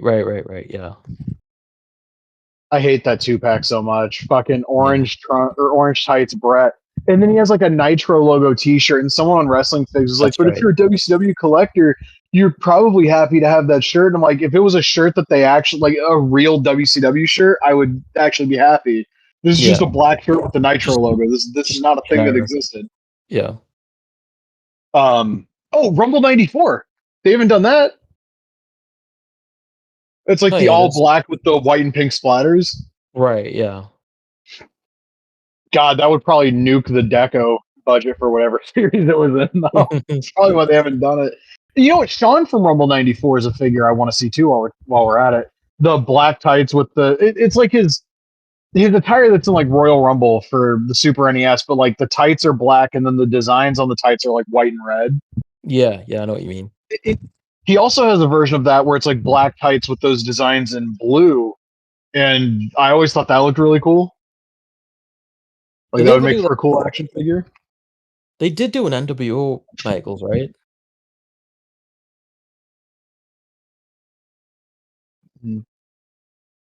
I don't think. I could have sworn they did one, but it's so hard to figure out. I mean, there's been so many.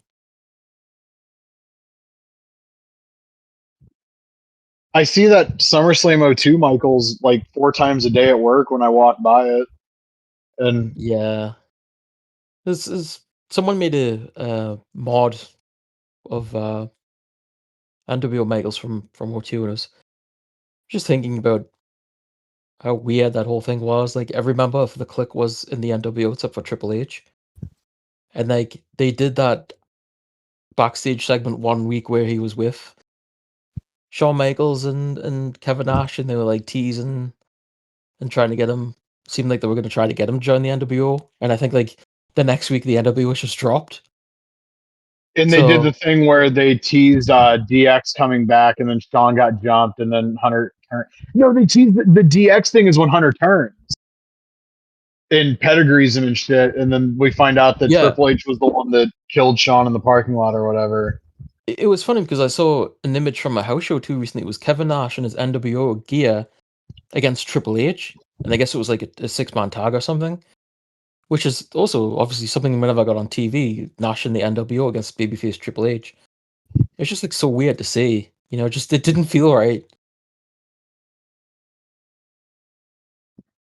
Yeah, that '02 time period is so wild because like because they're just throwing everything at the wall, right? yeah, the boom period's over. They bungle the invasion. They fuck Austin off. Rock says, actually, I think I'm going to take a fucking break after SummerSlam. They lucked into Brock Lesnar. Yeah. Like, we can say a lot of things about who Brock Lesnar is as a person and who he's turned out to be or whatever, but like, there's no disputing that product in '02 is a lot fucking worse off if he doesn't get over the way he does. Yep. Like they put up the Hell in a Cell match with him and Undertaker, and that's still the best. And it's two shitty people, and three because Heyman's there, and everybody bleeds. What a wonderful piece of business. But I've seen people. There was somebody on the Observer board years ago that tried to argue that Triple H was like the undisputed top guy during that era, and it's like, it's crazy. He's front and center on SmackDown 2's cover or SmackDown Shut Your Mouth's cover. And who's the guy in the commercial? It was Brock. Hey, Yep. who headlines Mania 19? It was Brock. Mm-hmm. Who's front and center on the SmackDown game the next year and in the marketing? Who was the anchor figure for Ruthless Aggression Series 1? Like, Well, the game was also named after him. yeah. Yeah, they didn't do fucking Raw 2, it's all about the game. Or whatever the fuck. Yeah. Raw 2 had a subtitle, it was a Ruthless Aggression. That's what that was. Yeah. Which they dropped because nobody was saying that on television anymore in fucking 2003. They had And Benoit like, on the cover. What do they call it? Toothless aggression? well, that's a cover that would have aged badly. Sure. Oh, I saw like one of the YouTubers, like RGT85. He did a video about why he doesn't watch WWE anymore, and he like vaguely alludes to like, it's not because they have people that are back and they're back people backstage because like I can still watch Chris Benoit, I can still watch Jimmy Snuka, and I paused the video and I was like, okay, here's the difference. Chris Benoit has been dead for 18 years. Like he gains nothing if you watch his footage. Jimmy Snuka has been dead for a while now. I think like what 8-9 years. I think so. Like it's not the same thing as you turn on, whatever the counter programming hit show was on the 20th in the opening match is fucking Brock Lesnar right there. Like that's a very big difference. Like to watch somebody who's like alive now that is a complete piece of shit, and to watch somebody who's been dead for like again, Dick Murdoch's one of my favorite wrestlers ever. He was also a Klan member. Like he's been dead for 30 years too. So like you, at that point you can take the work for what it is. It's not like, oh yeah, no, I see Brock Lesnar and here's all of the stuff from the Janelle Grant lawsuit that was filed last year. And it's Right. all stuff from like 3 or 4 years ago. Like it's not like all of the stuff Brock's being implicated in that lawsuit. And I guess there's something to be said that he's not specifically being sued, but he's sure as shit named. Sure And is. like, Quite odd. it's not like that stuff was like 20 years ago or whatever, and like time has passed and all this other shit. No, no, like that's all current. That's all contemporary. There's a But big fucking difference in that. And it, like, that's just one of the problems too, right? It's like there's so much bullshit with that company. Like you just had um Stephanie and Triple H with Trump the other day again. And like the Saudi deal, and it's just one thing after another that turns the you off that corporate product. waterboarding on, like, even if you're just trying to take it like just watching the product. I watched the Product post sucks. wrestling video about it. Like, it was just ad after ad after ad on that show It, that was opposite All Out. I gotta ask you though, have you seen any of the TNA NXT stuff? No, I've heard it's all been really fucking bad though. Oh my god. So this is I don't watch it, but I have seen a few clips. But one of the funniest things to me was Zaya Brookside was on like NXT the week before they did the invasion, and she's like, "Oh, it feels like home. Like I'm back home." Because she was in NXT and she was released like I think the majority of the TNA roster. And she's like, "Yeah, it's home." And then next week they do like the invasion or like tease the invasion, and she's talking about like, "Oh, I'm TNA and we're angry and shit." It was just so funny. It's like you got the memo the week later of like you're supposed to be a member of the TNA roster, you're not in WWE. But like they do this invasion, and I heard they arrived on a Cybertruck. I couldn't tell if it was or not. But there's all these fucking TNA goofs coming in, and they're doing like Survivor Series style matches, and they announce the teams. And Kalani Jordan from NXT just won the Knockouts title, so she's named as the team captain of Team TNA. It's like, how the fuck does that make any sense? Like, all the TNA talent is unhappy that WWE talent is holding the titles. So why would you make an NXT wrestler the captain of your team just because they hold the TNA title? It doesn't make any sense. No. That would be like WCW going into the War Games and like, oh yeah, Hollywood Hogan's gonna captain Team WCW because he's WCW champion. Like, what the fuck? That's And so especially stupid. and especially because Trick Williams is the TNA champion, but he's on Team NXT. None of this shit makes any fucking sense. I read that Jordan Grace is going to be the special ref for the women's match. So like, oh, there's a heel turn. Why? Yeah, but yeah, I guess, but like, it's so lazy. And to me, the funniest part is like you when you watch the TNA roster come in, and it's like there's Cedric Alexander who was just in NXT a few months ago. There's Jakara Jackson, I forget what her name is now, but who was just in NXT. She got released and went to TNA. There's the Iconics who were in NXT. There's this person and that person. It's like you're wrestling people. Your big invasion is people that some of them are older that didn't really make it in WWE, and now they're coming to attack the developmental. It's like it's just silly. I just I don't understand watching that product at all now. Like, I'll kick the tires of buying the action figures or whatever, but most of the time I don't even end up buying them. Oh yeah, I That mean, retro Cody, it's like 50-50. It depends how I feel the next time I think about if I want to buy that figure or not. But like, AEW is not perfect, not by a long shot. Like, last let's night's hope. Collision was actually pretty fucking boring, but there's also But it's wrestling on their shows. yeah, and it's WWE is just fucking terrible. Like, I mean, what can you say? I don't feel like an idiot for watching AEW, even if it's not a great show like I do if I watch WWE. Um, the only thing that I really pay attention to is because I follow Joshi count. I get like updates on like Julia and Io and Kyrie and Oscar, and then everything else I don't see, and I just really couldn't give a shit about. I did. So we talked about we talked about shows running the Tokyo Dome last week. This was fun.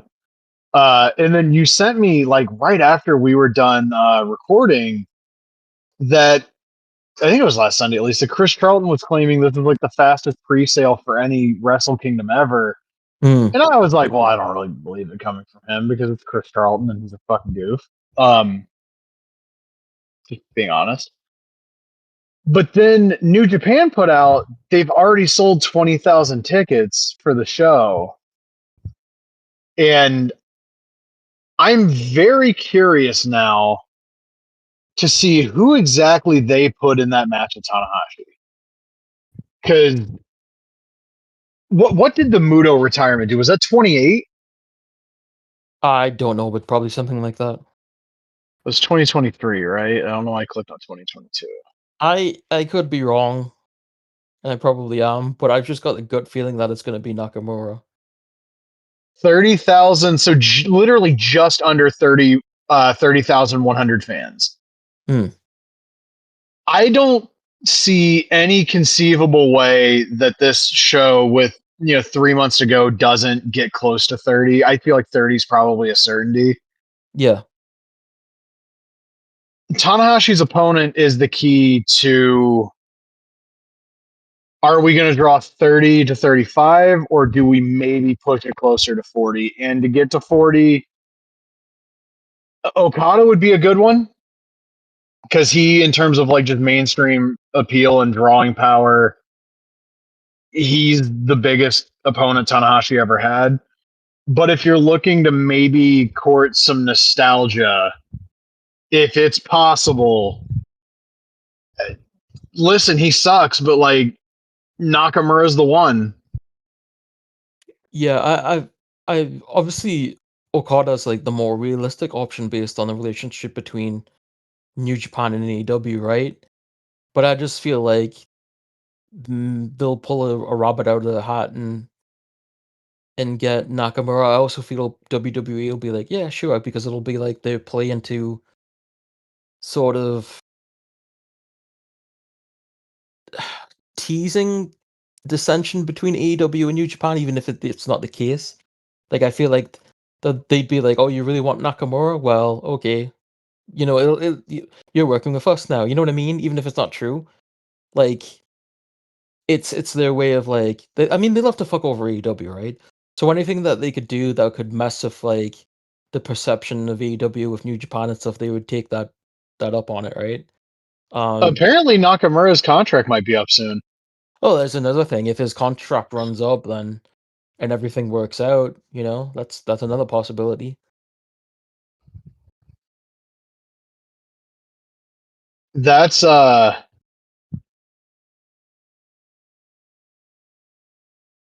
so he hasn't been seen on TV since June, but he's working the Ryogoku shows Yeah, uh the weekend of Wrestle Dream.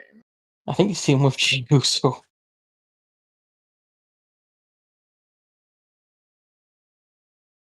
Let's see here. Yeah, he's teaming with Jey Uso against Steiner Jr. and Bronson Reed, and then the next night he's teaming with Jey Uso and CM Punk against Seth Rollins, Steiner Jr. and Bronson Reed. Who knows what the money situation would be like for New Japan, but I also kind of feel like Nakamura could make a fucking killing on the indies in the US doing the Minoru Suzuki old man, I'm going to do minimal effort stuff. yeah, absolutely. So I could see him probably in MLW more than AEW, to be honest. I don't, I mean, him going to AEW for me, just as somebody who Kind of watches pointless. the product, huh? Kind of pointless at this point. Yeah, because I've probably mentioned this on the show multiple times, but I was never on the he's the best wrestler in the world train in the mid 2010s. I thought the gimmick change was the best thing that ever happened to him because it gave him some much needed life after they tried pushing him 3 times and it didn't fucking work. any of those times because the first one came at the expense of the Tenzan title reign that people waited like almost a decade for. The second time was like, shit, got to do something. Tanahashi didn't work, put the belt on Nakamura. Well, that didn't work either. Go figure. Because they had to give the belt to Muto. And then the third time, like, he ends up dropping the belt to Makabe. And then they clearly don't see him as like the guy anymore after that. And then, you know, he goes to Mexico and comes back and he's all dancing and shit, and it worked. And he had great matches, don't get me wrong, like the Ibushi match in the G1 in 2013 is a tremendous piece of business.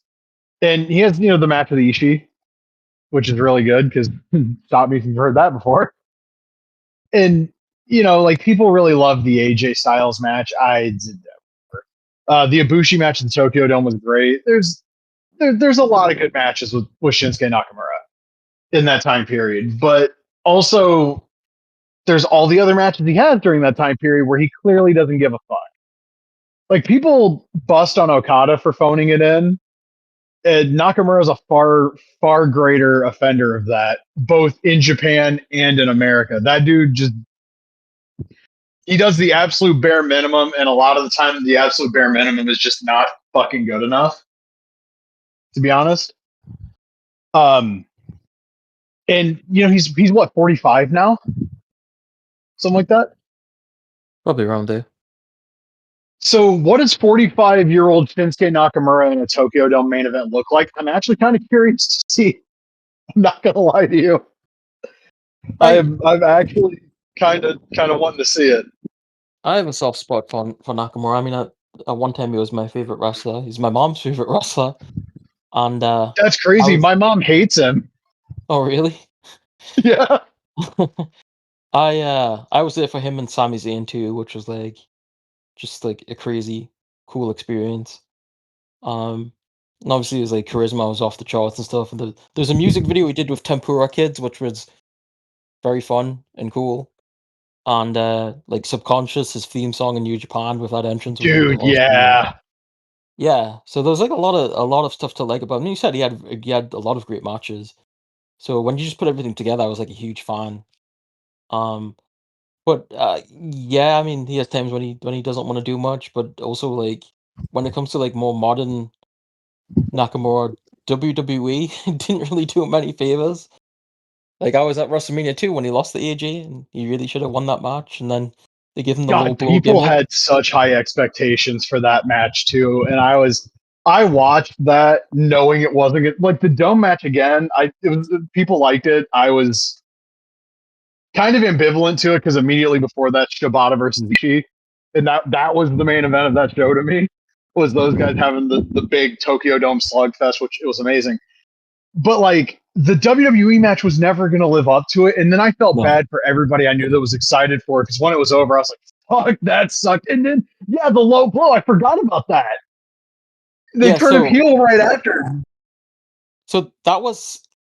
You remember Starrcade '96 and like the opening matches like Ultimo Dragon and Dean Malenko and Ultimo wins, and then you've got like Liger or like was it Medusa and Hokuto wins, and then Liger and Rey Mysterio and Liger wins. And this is what like the complete opposite when it came to Japanese talent, because I think it was before that Oscar had lost to Asuka Charlotte, loses to Charlotte. Yep. and I was there and I was like, oh fuck this. And then Shinsuke and AJ, yeah, it wasn't the best match, and some guy actually got kicked out because he was like talking about how shit it was, and he wouldn't shut the fuck up, and he was pissing everyone off. So they ended up kicking him out. But like I was watching this, like yeah, it's it was all right, but it wasn't great. And Shinsuke lost, and even if the match wasn't great, I was like, you should have won. So I was like, fuck this, and I went to the bathroom, and it was like a huge lineup. I remember there was this kid crying because his brother was like pee. He's like, I can't pee. And so I come back, and it was before I came back. I was in the bathroom and I heard like people going, "Oh!" And I was like, "What's going on?" And they come back to see that guy getting taken out the arena, escorted out. I come back to my seat. There's a dude sitting in my seat, and I was like, "Huh?" And he's like, "Oh!" And then he runs away. And then I was like, "Oh, what happened?" It's like, "Oh, Shinsuke low blowed AJ." Okay, so they turned him heel. And then I was at the SmackDown taping, and I think it was him and Ziggler were in the dark match.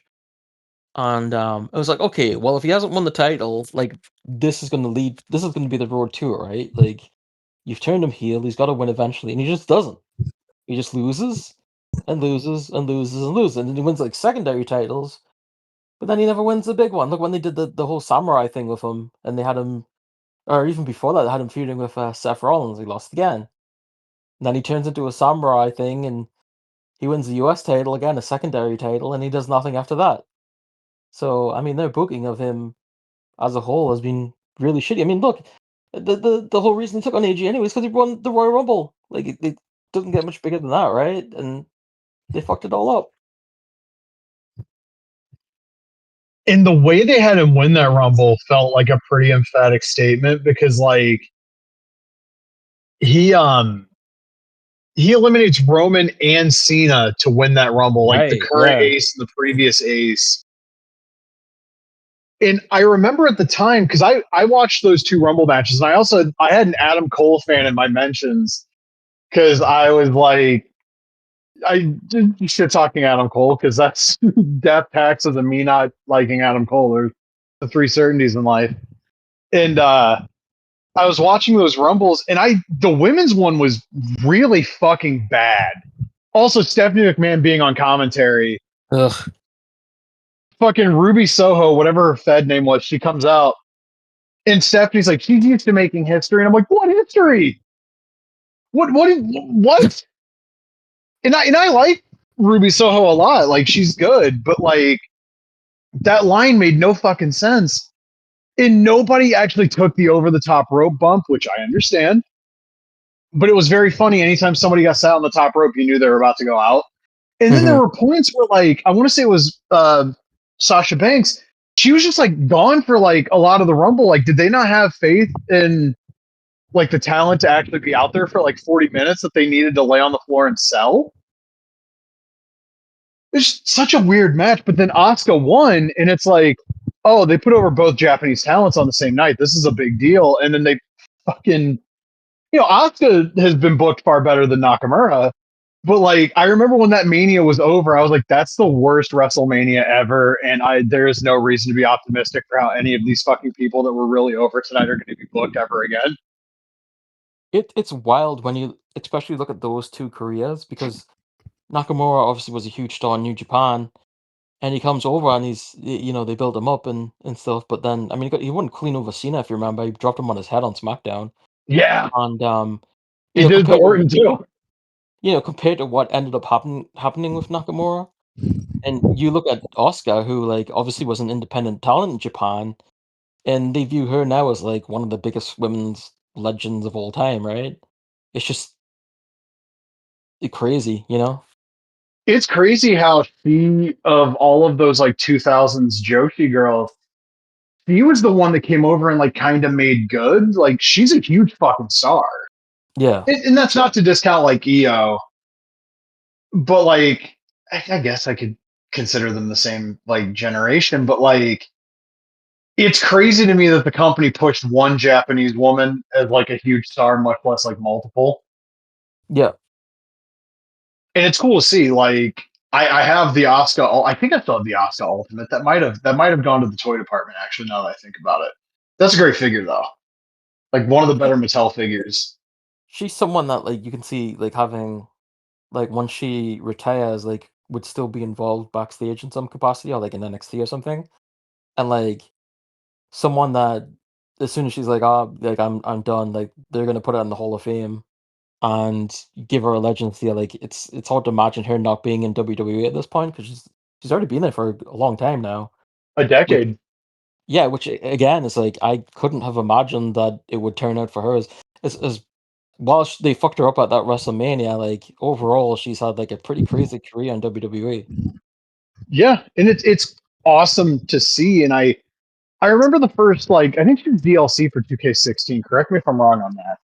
But the I first think time I so. saw her in one of those games, it was like, fuck, they really are just signing like everybody. And it was that time period where like they were basically patiently, quote unquote, waiting for people's ROH deals to expire so they could continue, just stacking an unbelievable level of talent. And all of a sudden we were having like video games and Topps trading card sets and Mattel figures of people that even 5 years earlier the Fed would have never looked at, much less signed, much less put them in any of these things that would have allowed them to make money. That was a batshit time period. I never would have guessed I would own a Kenta figure that came out of a WWE box. But I Yeah. do. And Yeah, I'm it was still pissed that that Elite of him got canceled. yeah, even going back to like when the first time I went to Mania in New Jersey and I went to Dragon Gate USA, and so a lot of the guys there, like you wouldn't have expected a bunch of those guys to end up in WWE, but I mean, see what you want about NXT Black and Gold. I mean, obviously they were it was very much based on Ring of Honor, but like I enjoyed that period a hell of a lot. Like that first takeover where you had Claudio and Sammy and stuff like that. It's just it felt they did a good job of differentiating it from WWE, where WWE the main brand is like such bullshit and all that, and you get NXT, which was like at the time I think was still an hour, right? And Yeah. it just felt so different and like so much more of like what wrestling could and should be, as opposed to like the bullshit clown show that was WWE as a whole. Um, so yeah, I mean, I really enjoyed that period. You had "Welcome Home" as the theme song, which I thought was great, and just the roster and like, yeah, I wish NXT was still like that, to be honest. I started to fall off around like when it became the okay, they signed somebody, they're going to be the net like two takeovers from now, they're going to challenge for the title, and then they're going to have a little program, and then they're going to feud with the next person that shows up. That was when I kind of just dropped off, for lack of a better term.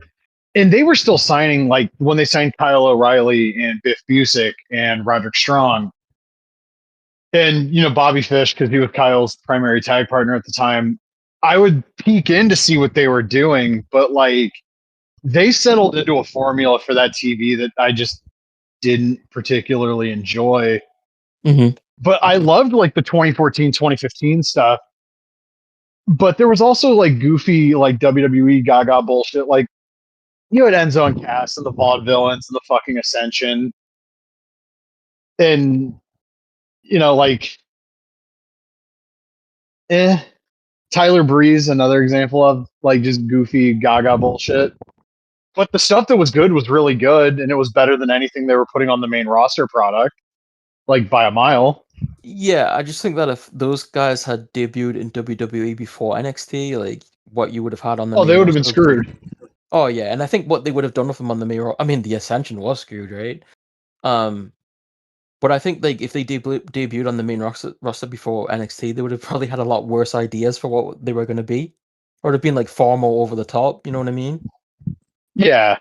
Yeah, like fucking Ascension would have been in some alternate galaxy video package bullshit. God, they came up and they jobbed those guys straight away. They're like, these dudes are Road Warrior ripoffs, and it's like, yeah, they were in NXT too, and they didn't treat them like that. Well, also there was the thing where like apparently prior to the Mania weekend 2015 house show, I guess fucking Vince just didn't want NXT. Yeah. And also, I'm pretty sure they put that Mania weekend 2015 house show up, and we finally get to see fucking Kenta hit the go to sleep for the first time. Because on the video package recapping that show and the fucking commercial release Blu-ray, they cut away. And I'm pretty sure when they uploaded that video, I need to go back and try to find it if it's still up. I can't imagine it's not. But I'm pretty sure they don't cut away on it. And it's like, oh, that's nice. After 10 years, you finally decide to let us see it. I Um, I remember stuff from that period too. Like I don't know if you saw it, but there was like a fan video of when Finn Balor debuted, and he comes out in his trance as Prince Devitt, and then it switches to Finn Balor. Just yep. like stuff like that was like really cool, just to see the fans' perspective of that, and it was like it felt like such a big deal because obviously the Bullet Club and everything at the time. Yeah, it just felt like a special product. It felt like WWE was a part of pro wrestling in a way it hadn't been in a while, if that makes any sense. It wasn't its own world like it was for so many years. It was like we're acknowledging that wrestling exists in WWE in a pretty major way because we know where all these people come from, right? Yeah, it also spoke to the whole like we're going to own everything, kind of like wrestling imperialism that Triple H Yeah, it very hasn't turned badly out wanted to do. it hasn't turned out for the best in a lot of ways because you had NXT UK, which was killer, and no, I would say, and then you've got like it's in a way it probably led to the discussions with AAA, right? And it's probably going to lead to the discussions with NXT, or sorry, um, TNA eventually buying TNA or part ownership or whatever it'll be. And who knows what's going on with Noah. But also that whole run is what kind of sort of opened the fucking door for AEW, that and like New Japan getting hot in the West. That's true, yeah. And I got to be honest, if I'm New Japan, I'm firing Jado Gedo and Dick Togo. Like right after Wrestle Kingdom, you're gone, and I'm going and finding a bunch of orphan children to feed to Riki Choshu, and that's a joke that was being made on Twitter that one year at the Dome when Choshu came out with like a toddler that clearly was not his, and he also looked significantly heavier than he had the last time any of us saw him, and we're like, oh god, he's eating babies now. There was somebody on Twitter, and I just saw one person say this, so probably nothing to it, but they said that Gedo was possibly stepping down after the Dome. I don't It's I don't long overdue. don't know if there's anything to actually to that, but I mean,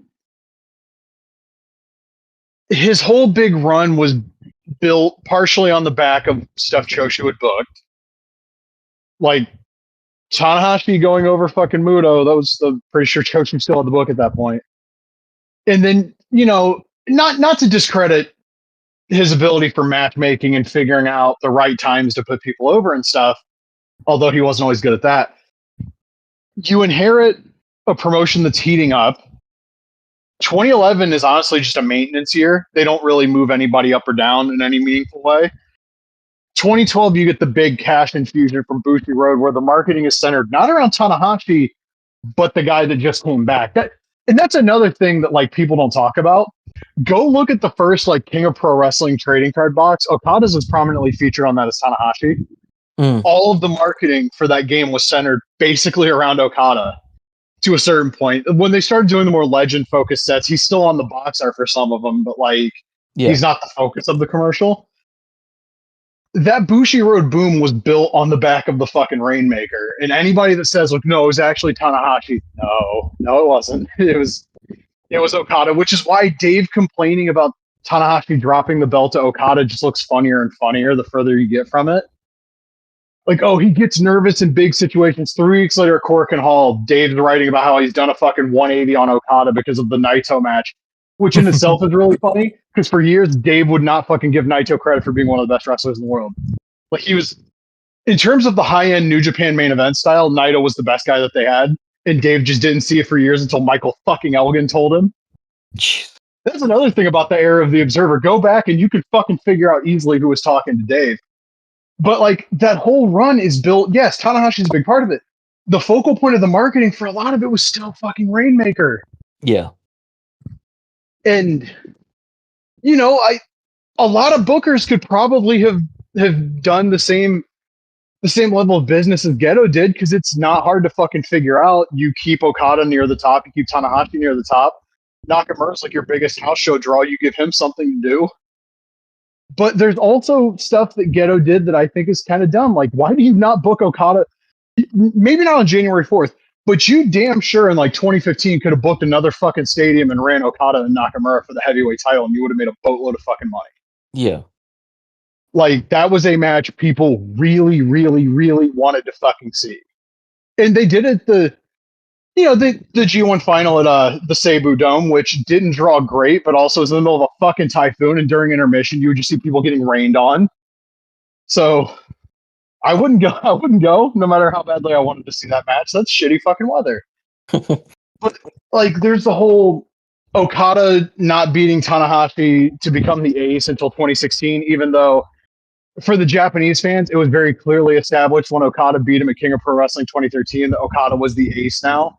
And he wrestles that match like the ace, and Tanahashi wrestles like the challenger. And that's such a fascinating match to watch because of that.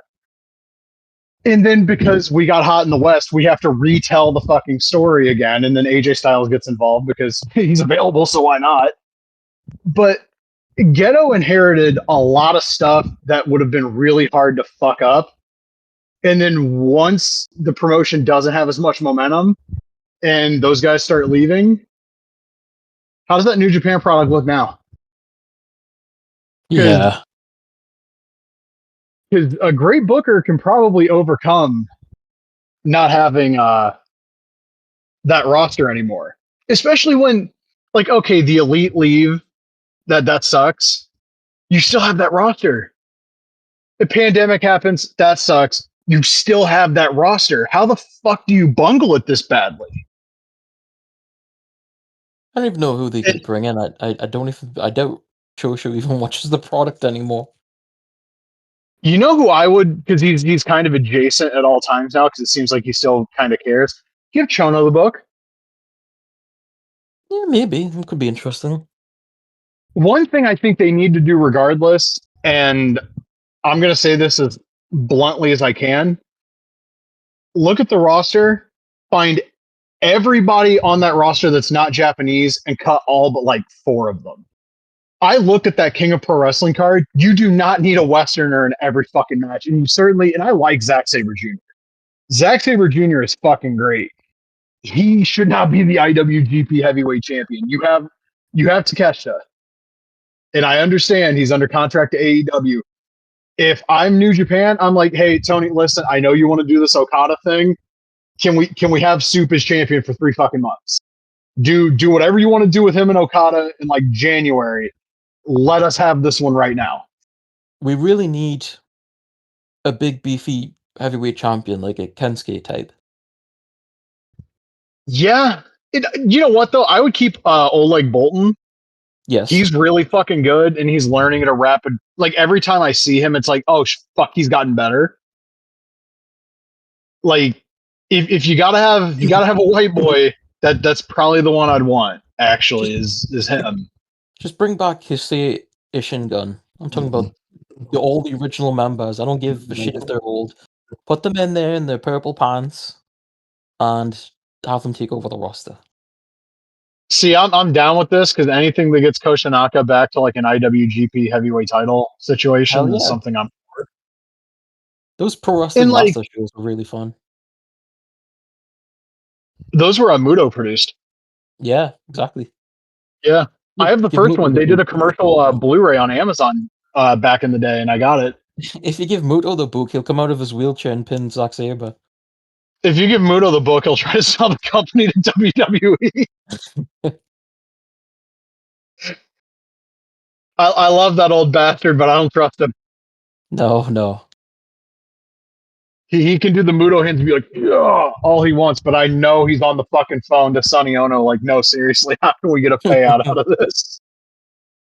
It'd be interesting if someone just came in and just rebuild it. Look at 90s New Japan, you know, and just like base it off of that as opposed to, I guess what they're just doing now. They already pissed in the mouths of the Reiwa era Three Musketeers. Yeah, that hasn't. Yeah, they fucking Ren Narita's career is done, buddy. Like Ren Narita's, it's a wrap. That was so fucked up. Like these are the new Three Musketeers. It's like, how can we fuck them up as much as we can? Well, also part of the problem is they were in the G1 and they probably all should have fucking, maybe not all of them, but like a couple of them probably should have went over Okada. Yeah. And Rainmaker said, yeah, it doesn't work for me, brother. You know, and that's something you can do. that's a thing you can say when you're on the way out. But can we get rid of some of these titles? Huh? Can we get rid of some of these titles? Yeah. Do they still have the Never Trios belts? Because I thought those were kind of unnecessary when they first. God, they do. That television title looks terrible. Get rid of it. Yeah, I would get rid of that. I would probably. I mean, at this point, they have to have the secondary heavyweight title, but you know what? Drop the global heavyweight title and just promote the fucking never belt to be the number 2 belt. It should be the number 2 belt anyway because it's open weight. They should never got rid of the Intercontinental.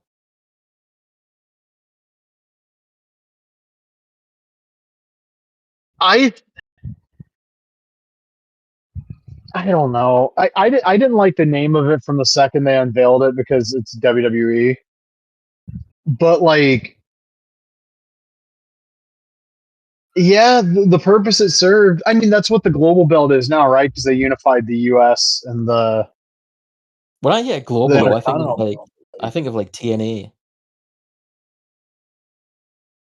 I guess you couldn't call it the international title because, yeah, it's redundant because of the I in IWGP. Yeah. But yeah, I bring back the fucking greatest 18 club belt or some shit. I don't fucking know. What was the U30? Well, Was that? the problem is they don't have a lot of people that are under I 30 know, I was anymore. gonna say there's probably like one person that can challenge for it. I honestly just like the idea of ditching the global belt for the never belt, but they won't do it. Like, I'd get I rid of mean, that. I'd probably axe the fucking 6-man belts. I would for sure axe the world TV title. is it not redundant to have a world title and a global title? A little bit, yeah. It's like how WCW had a world title and an international title. Yeah. I would just unify them, but I would unify them after Gabe Kidd loses it because I don't want Gabe Kidd like near a world title. Mm. But yeah, there's a serious overhaul of this company needs to be like undertaken. And also, you know, another thing about booking Westerners, it's kind of fucking expensive, and the economy over there is not great right now. Yeah. I would take a look. I would look the War Dogs in their fucking face and go, "See you later. Go have fun in Orlando." Do you think they need to maybe look outside of New Japan at more native talent and see maybe if they can scoop up people from like smaller promotions, or maybe promotions that don't get enough publicity? Like, I'm sure there's people around there. Like, there's promotions sometimes I don't even know of that just pop up and I'm like, oh, what's this? Yes, I think that's something they should look into. I think also they should look into making inroads with the sumo and judo communities again Yeah. and push a little bit harder to get some people from amateur wrestling. I also think once you get people developed, if you send them on excursion, do not bring them back with a stupid fucking gimmick. Yeah. I Why think did the Great Okan need to come back with that gimmick? Why couldn't he just be Tomoyuki Oka?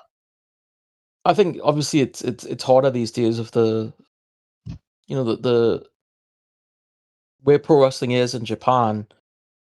I'm sure it's harder to get signups for the dojo, but like if you look at a small promotion, like a regional promotion or like a local promotion, whatever the case may be, I'm sure there's someone there you can pluck, and they're just, they'd be desperate. You can just put them in the dojo, and they've already got some training, so they have some idea. But you can just develop them, and sculpt them into your own from there. Like they did with Okada Yeah, exactly. and Naito. Yep.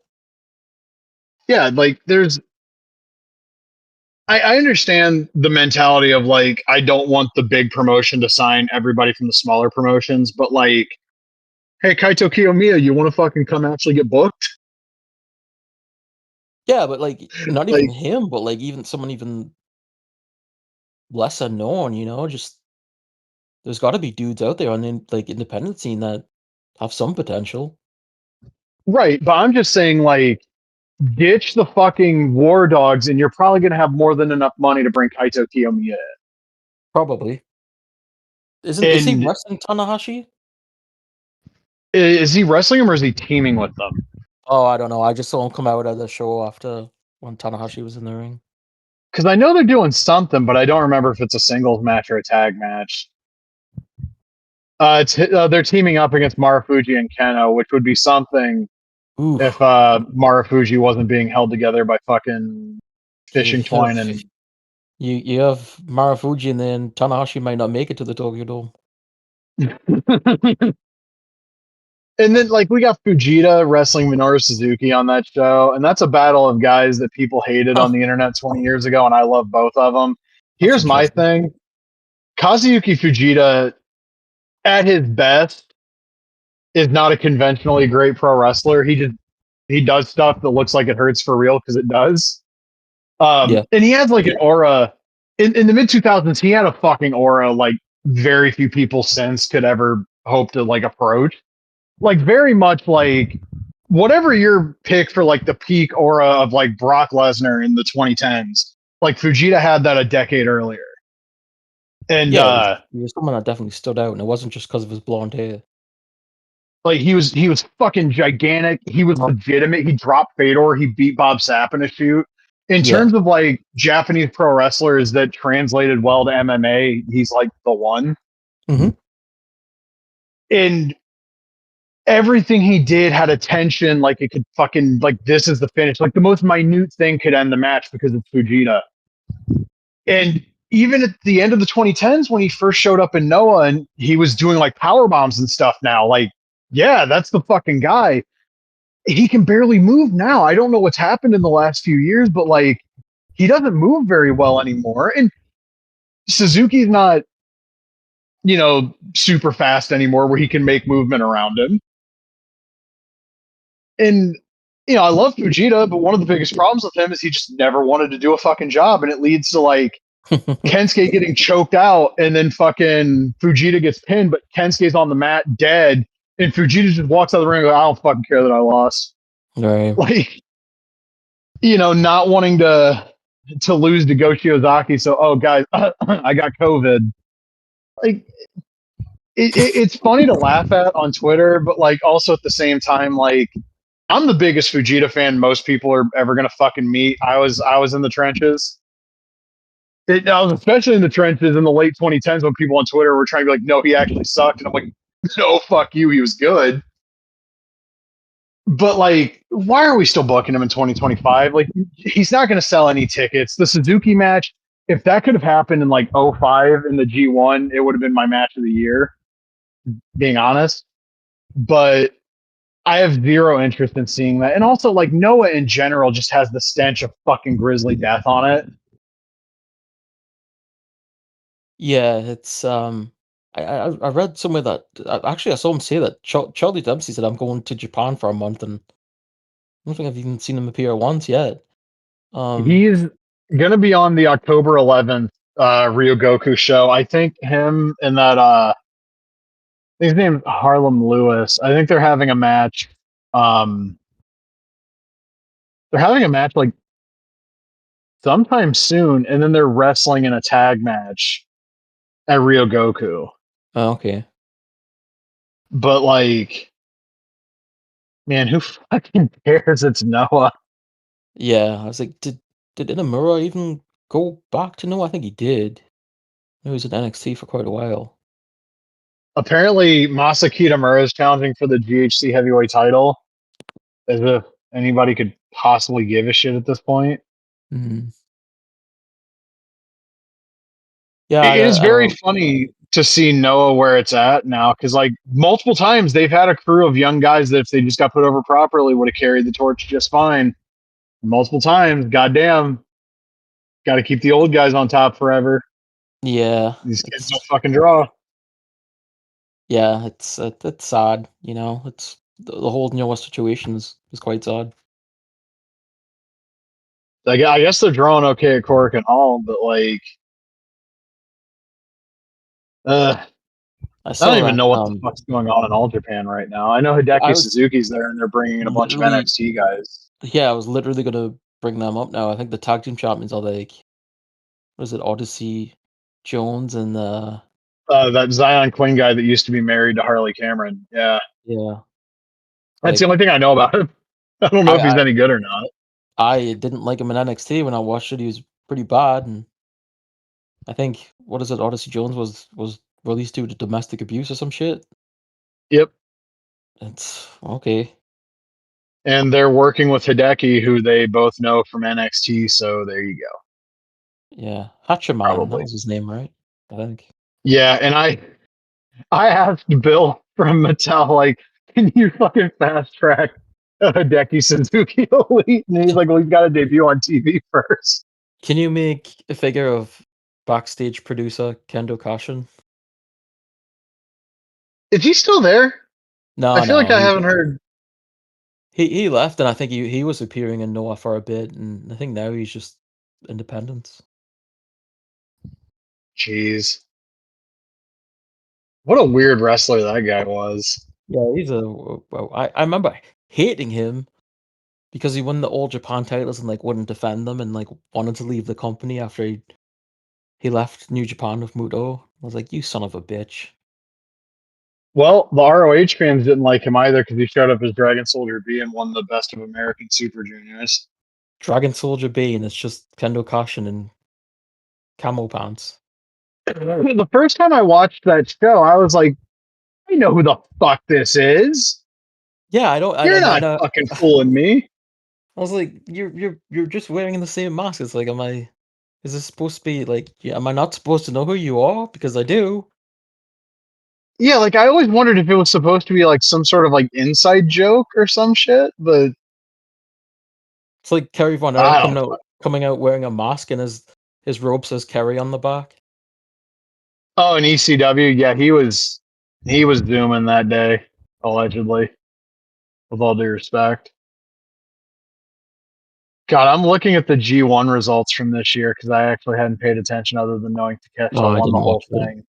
Yeah. And like fucking half of these matches have a white dude in it, and one of them is David Finlay, and I know he's not good.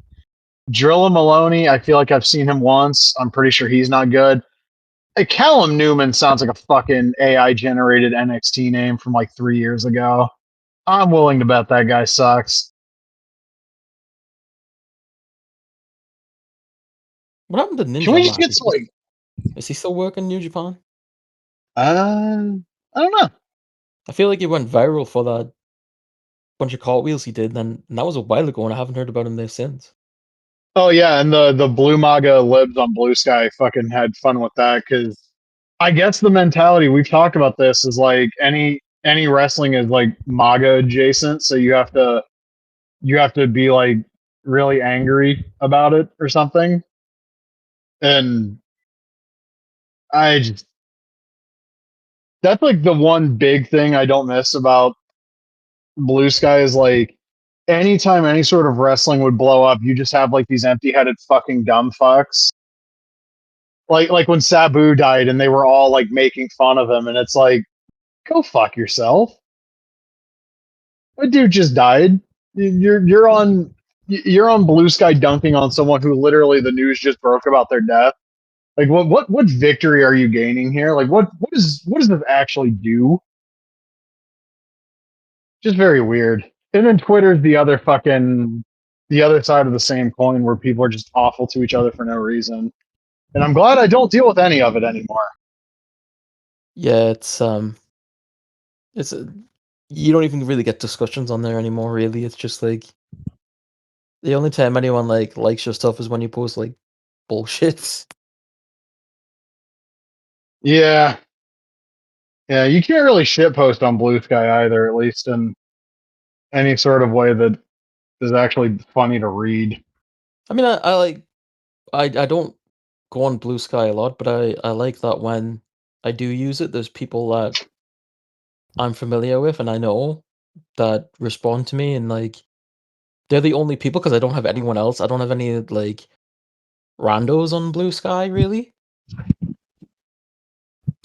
But like in Twitter, there's just like no discussion really at all. It's like here's a funny thing to laugh at, or here's someone doing some bullshit and call them an idiot. But like there's no real proper discussion about anything. No. I said it last week. We need to bring back forums. Yeah. That's like the only fucking way out of this is we need to bring back message boards.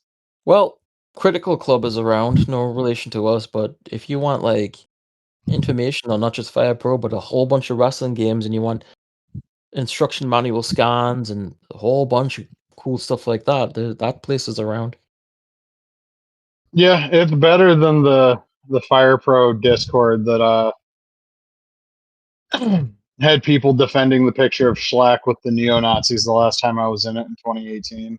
Oh, there's also the KOC community Discord, and Peggy7 has done like the whole texture replacements and stuff. Sent me the latest update. I was gonna check it out last night, but I got so caught up in Bust a Move that I haven't had a chance yet. But that's been some really cool shit just to see all the There's a lot of yeah, there's a lot of cool stuff done with those. And this is a weird one. My biggest thing with like those uh like texture mods is people are doing like their own edits with them. yeah. And KOC is not like Fire Pro where like you can kind of sort of figure it out. There's like a delicate balance with that game to where if you don't fully understand like the logic and the intricacies of everything, you do run the risk of making edits that don't like feel like they belong in that game. And that's what happened. Like I had one of those projects where there was like a Bam Bam Bigelow edit and it looked amazing. And then I played a match with it and it's like, oh, this doesn't feel right like at all. And I don't know enough to go in and tweak everything myself to fix it. And I Mm-hmm. appreciate that there are people that are even trying, but like more than any other wrestling game I can ever think of, like KOC requires like some actual like deep knowledge of how everything works to make the edits even remotely feel like they're from the same game. Yeah, Like it's logic wise. you know what happens on 2K like a lot is like I'll add a mod and I'll download a creation from Community Creations just so I can get like the abilities and attributes and a move set to hopefully something close to what I want. Like, let's see,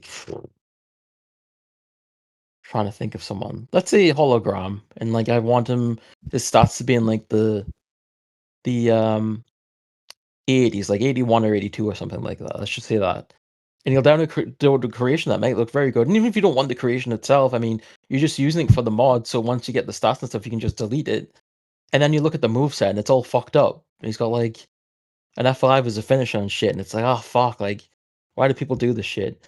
But yeah, you're right about what happens with KOC. And one of the things that this is just a personal thing, and it's nothing necessarily wrong with the project itself. It's just that some of the people that they edit overwards, I wouldn't do that. Like, you might have someone in a slot texture copied over like Osamu Nishimura or somebody like that, and it's like that's someone I would want to keep in my game. So then I have to undo it, go back to the default, and then delete all the texture files and stuff like that. Because I play KOC 2 as if the roster took place in the 90s. So I don't want any current guys in it.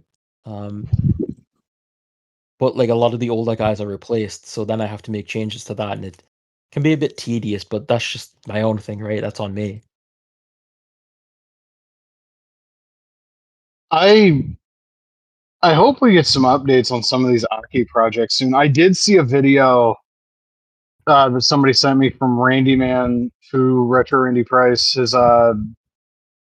his ECW ROM hack where now you can do grapple moves while you're climbing up the cage. So like the little like twisting sunset bomb thing that Jerry Lynn would do. I saw a clip of RVD Sick. doing that and like a back suplex off the cage.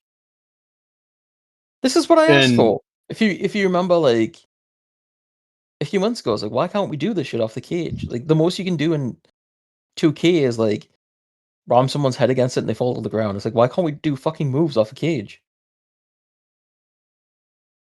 yeah, it's wild to be seeing this stuff. I know that GM Spectre is doing the cursed Mr. Perfect. God bless Ah, him. no. If he puts that in I like very much enjoy it. Christian with incorrect logos and no wrist tape in the same game, I might lose my mind. Um, Incorrect logos and no wrist tape on the right hand. oh, it hurts. He's like, I should add his Mr. Perfect's tag team partner. Like, it was NWO Ted DiBiase from like Supercard or something, or some game, but he had his blonde hair from when he was. I was like, why does he have blonde hair? Like, ugh, I hate that shit. It's it. You know what pisses me off when you play 2K25 and they have Kevin Nash, but like the profile picture they have for him is like Wolfpack Kevin Nash with blonde hair, but the only Kevin Nash they have is like 97 Kevin Nash with brunette hair, and it annoys the fuck out of me. Yeah. You know what annoys the fuck out of me? So, What? so hold on 1 second. Someone just Oh, messaged me. no problem. By the way, I should mention that too. I saw that I think it's Sean O'Connor uploaded a video of Ray's uh Pride FC project since we were talking about Aki projects.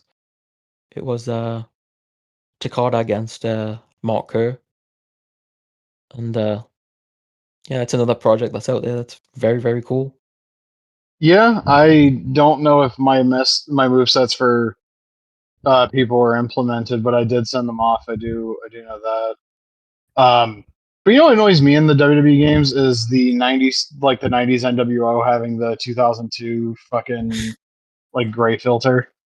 It's not even right for that though, because if you remember, they had like they sort of have like a DX opening where the screen would go to like their Titantron, and like they don't even have that in the game, so it's like it's not even correct to for like 2002. And it's like that with like even the DX intro in the game is like fucked up. They always do stuff like that, and also when like it goes to full screen and you have the Titantron that takes over the full screen, there's always like a black bar on the bottom for some reason. I don't know why that happens, but there's a lot of inaccuracies with those games. Yeah, but they're so authentic, true to life No. experiences, bro. Yeah, But like that's what they apparently. say, and they would never lie to us. I tell you what though, like the modding community is amazing. Like I saw someone added a can't remember who it was, but they made a TNA 2006 arena. So you've got like the tunnels on both sides. Obviously, they only come out of one entrance, but like just to have that is really cool. And like I went in the free cam mode and I was looking around and they added like the LAX entrance to the side, like the side door that they had, which is like that's like a really cool attention to detail. And they had like the LAX table, the entrance commentators table on the other side, and you've got like the posters on the guardrails and stuff like that. Just the attention is just like amazing. B4G, who has like a Patreon and does eras, and he's got like the golden era and new generation stuff like that. He has WrestleMania 3, and you can see like the ring card in the background, like far back at the entranceway, and off to the side is Aretha Franklin's piano, which is just like that's fucking cool. That's like the type of shit that should be in these games. Yeah, but they don't care enough to No, and actually do something like that. but but it's always wild just to see what one person can do as opposed to like that company. It's just like fuck. Here's like Club La Vida and all this crazy shit that one person made, or maybe with the help of one or two people, and it's unbelievable. Yeah, yeah, it is. Um, I don't know if there's anything else. Like, Virtual Basement hasn't said anything. I don't know if UPW has done anything on Patreon recently. I am not currently on the Patreon, but I haven't heard. Usually, I hear if there's like something, and haven't heard anything since that video went up a few weeks ago. And I don't think there's anything. Oh, the comic shop got my copy of Batman: The Long Halloween in early, and I didn't know until yesterday after they were closed. Oh, that's nice. I didn't know that was. I guess it makes sense. It's Halloween, but I didn't know it was out yet. Yeah, it's this week, and I'll go get that Wednesday or Thursday this week, and I'll probably blow through it in one sitting because I'm not gonna have anything better to do with my life when I get home from work this week because it's just such an aggressively miserable existence at this point, and Oh, I'm just yeah, vibing. that's sad. Yeah, I don't get why. Also speaking of comics, for about 3 hours on Tuesday, a post was up from the Skybound, which is Robert Kirkman's company, Right. social media accounts announcing Invincible and The Walking Dead Deluxe um, compact compendiums, which I was really excited about because I like Invincible a lot, and I also happen to really like the idea of having The Walking Dead in color because that's what the deluxe versions are. And so I was like, oh, that's cool. You know, Invincible allegedly April 29th. I think Walking Dead Volume 1 was June 10th. And then a couple of hours later, because I'd sent the Instagram link to somebody, they're like, I can't see it. What is it? And I'm like, you're blocked by like Image Comics. And then I went and I noticed, oh, they deleted the posts and they've not reposted them. So I have no idea what's going on there. I hope, you know, I always assume the worst when it comes to this stuff, but I hope like they're not canceled or shelved or anything like that. I Could think just there's be a a case tremendous. where like maybe it wasn't finalized and they jumped the gun a bit. It could be. I mean, New York Comic Con is this coming week, so maybe Mm. something will be said there on like retailer night. But one thing I want to know is they mentioned in the Instagram post like collectors on a budget. The Invincible trade paperbacks that are in that same trim size 6x9, they're they're $15. They're going up to $16.99, starting with the one in January, I believe, or maybe that one's $16.99 because it collects like one or two more issues. Either way, what is a compendium in that form factor? What is the price point for a compendium in that form factor? And then, like, how close are these to the compendiums that they release? Like, I can't conceive of them doing, you know, 1,100 page, um, what do you call them? Compendiums that are 6x9. That they would, those aren't going to last over time. Right. Um, so like, and again, like, what's the fucking price point going to be? That's another thing. And you know, what's the release cadence on these going to be? Because the Invincible trades right now are every 2 or 3 months, and I don't know. Like, I'm excited by the prospect of it, but I have a lot of questions, and maybe they'll get answered this week. Marvel Premiere Collection randomly, Penguin Random House popped up. You know, Welcome Back Frank, which is a Punisher book, Mm-hmm. and I gotta say, it's crazy. We know all of the Marvel Premiere Collection books up to like May of next year. Still no X-Men book. Still no like Spider-Man was leaked at one point, but that's not on Penguin Random House's site anymore. So I don't know what the hell happened there. Like, where are the fucking X-Men? Very strange. Where's Iron Man? Where's Thor? Where's Hulk? Oh, you know, Planet Hulk. Never mind. But like, if fucking, can we get another Daredevil book? Can we get another Captain America book? Can we get something that's not like a Mark Millar book? It's like mind blowing to me that the last Premiere Collection and the next one are both him. Because I read a little bit of Civil War on that Premiere Collection, and like I hadn't read that in so long, and like goddamn, Marvel Ultimate Alliance 2 actually did that better. It's a frustrating thing to look at, and then like, you know, the DC compact lineup for next year is not as exciting to me as like this year's was when it was announced. There's still stuff I'm gonna get, but like I could give two shits about some of those books. Gotham Central by Ed Brubaker is like the big one for me next year. That and Dark Knight Returns, because Dark Knight Returns is Dark Knight Returns. It's everybody knows that's the shit. And you know, IDW is rolling out their classics line. There's the big Godzilla book that's like close to 600 pages, so it's the biggest one of these books so far Yeah, from I got any a pre-order. company. Me too. Um, I'd like to see Image. I've said it a million times. I'd like to see Image get more on this. I'd like to see Marvel get a little bit more serious about the Premiere Collection. Change the covers, change the whole thought process behind it of like, we want things that are in line with, you know, MCU projects. Fuck that. Like, do X-Men Fatal Attractions. If you want to tie it to something like, oh, the thing that inspired X-Men 97, like just put out some books I'm actually fucking interested in both of these lines. from the big Yeah. two, please. Not Um, not not compact, but did you see the releases of Baki the Grappler recently? I heard those were coming out, but like my comic shop doesn't have access to them, so I was like, oh, I guess I'm gonna have to order those off of Amazon. Yeah, I heard about those. Yeah, I saw they were on Amazon. Volume 1 wasn't available. Some of the other volumes were still in, but apparently they're pretty cool. Like they're really good translations from what I understand. I'm gonna look into those because that's a manga that I'm reasonably interested in reading because there's a if it's the version of Baki I'm thinking of, there's like an Inoki character that's called like Baba Dozan, Nice. and gee, I wonder what those names are that name Mm. is from. Yeah, I'm looking on Comic Hub right now, and I don't have access to it. That's okay. I guess I'll just buy them through a bookshop. That's fine. There's that Um, game coming out too that's like a a Punch-Out Punch style Out game. one. Yeah.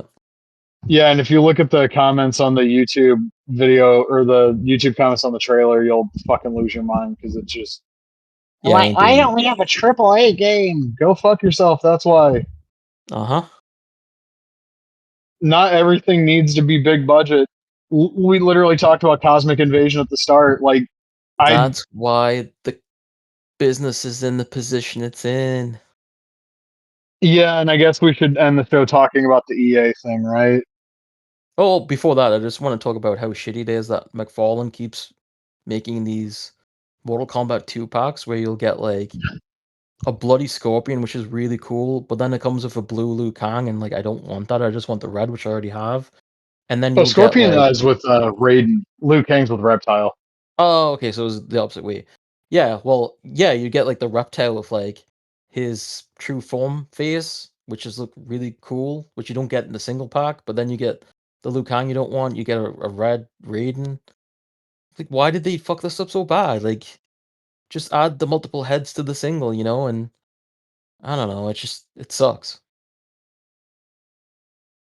I kind of feared this would happen, Mm, but like these things retail for 30 at GameStop in the States. yeah. That's effectively the same price as like the entry level Jada Toys figures now. Yep. So they don't even have the argument of maybe being a little bit cheaper. They're the same price. You might have nicer sculpting, I guess, on the McFarlane stuff, but just in terms of like what you actually get for the money, fucking Jada undefeated. Yeah, it sucks. I mean, it's just like, why do you have to pack it with a figure that I don't want? It's it's To make you frustrating. double dip. Yeah, but it's like it's making me not because I'm not that obsessive that I need the alternate reptile head. Like I can make do with the single one.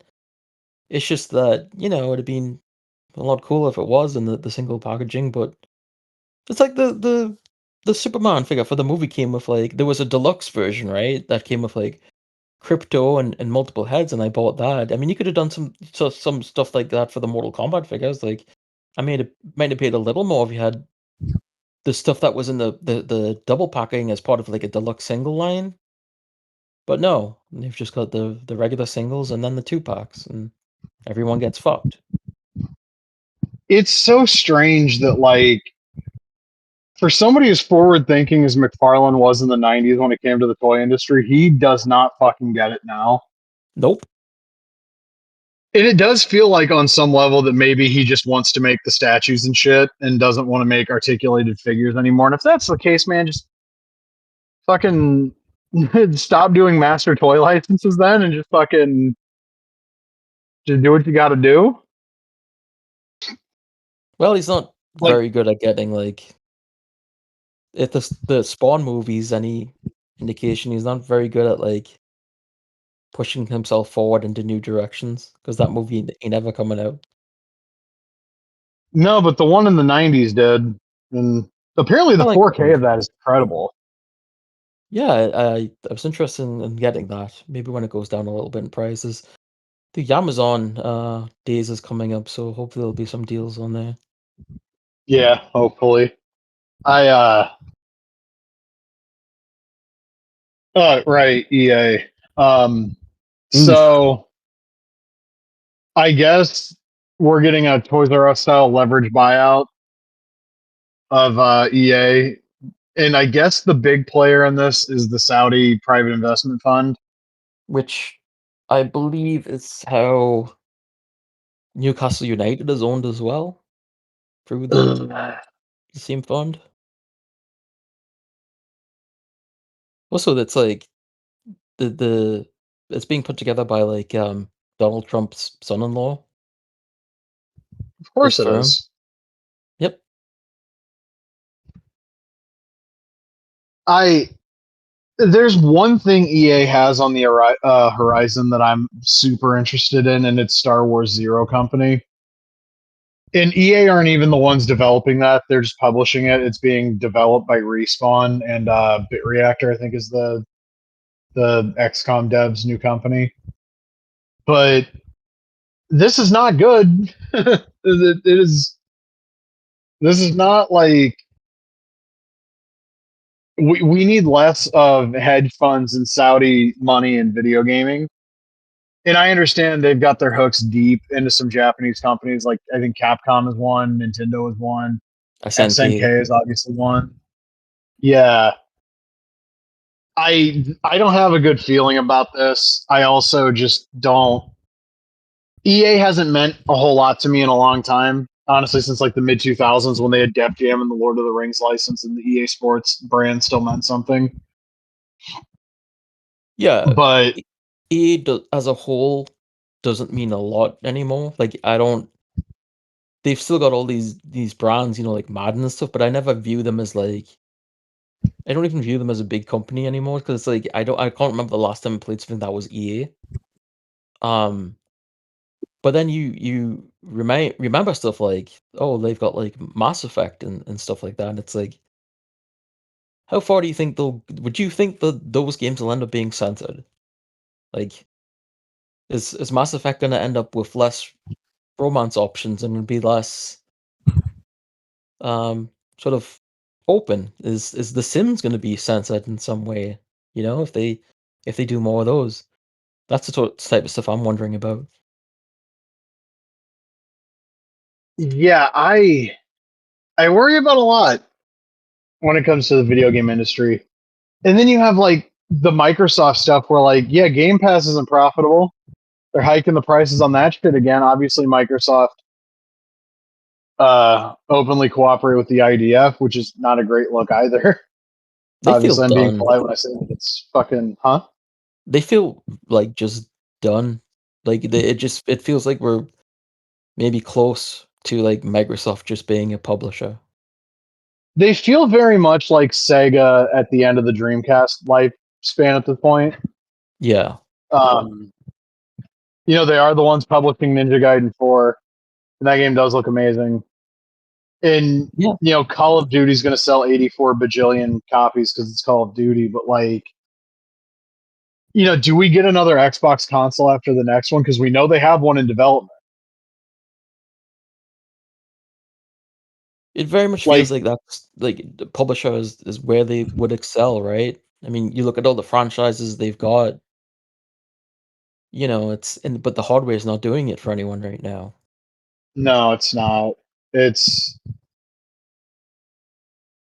it's fascinating to watch how quickly Microsoft went from the like number two in the race, the first generation they entered in, to Yeah. being like they were number one for a bit and they finished out like just slightly behind the PS3 with the 360, and then like ever since then, like they blew both their damn feet off with the Xbox One, and the Series S and X has not seemingly inspired a whole lot of fucking confidence in anybody. And people that have had hands on the ROG Ally X swear it's a pretty nice piece of tech.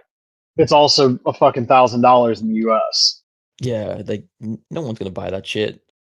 Um, No, it's going to be made in super limited quantities, and I couldn't give two fucks. I feel like part of it that's like underlooked is the design of consoles. Also like the UI because like with Xbox and PlayStation, like the games aren't that different. I mean, there's a lot of games that are on both platforms. But you look at the Xbox, like the original Xbox was kind of big and ugly, but it was something new and different at the time. And it felt to me, it always felt like more of a computer than the PlayStation games, the PlayStation system, especially PS2 and stuff at the time, because you could put your own music on it and stuff. And then you had the 360, which was like it felt like a completely different design. You had um, I think a lot of us had like the gray colored consoles and the lights on the front. It just looked different. The controllers were different.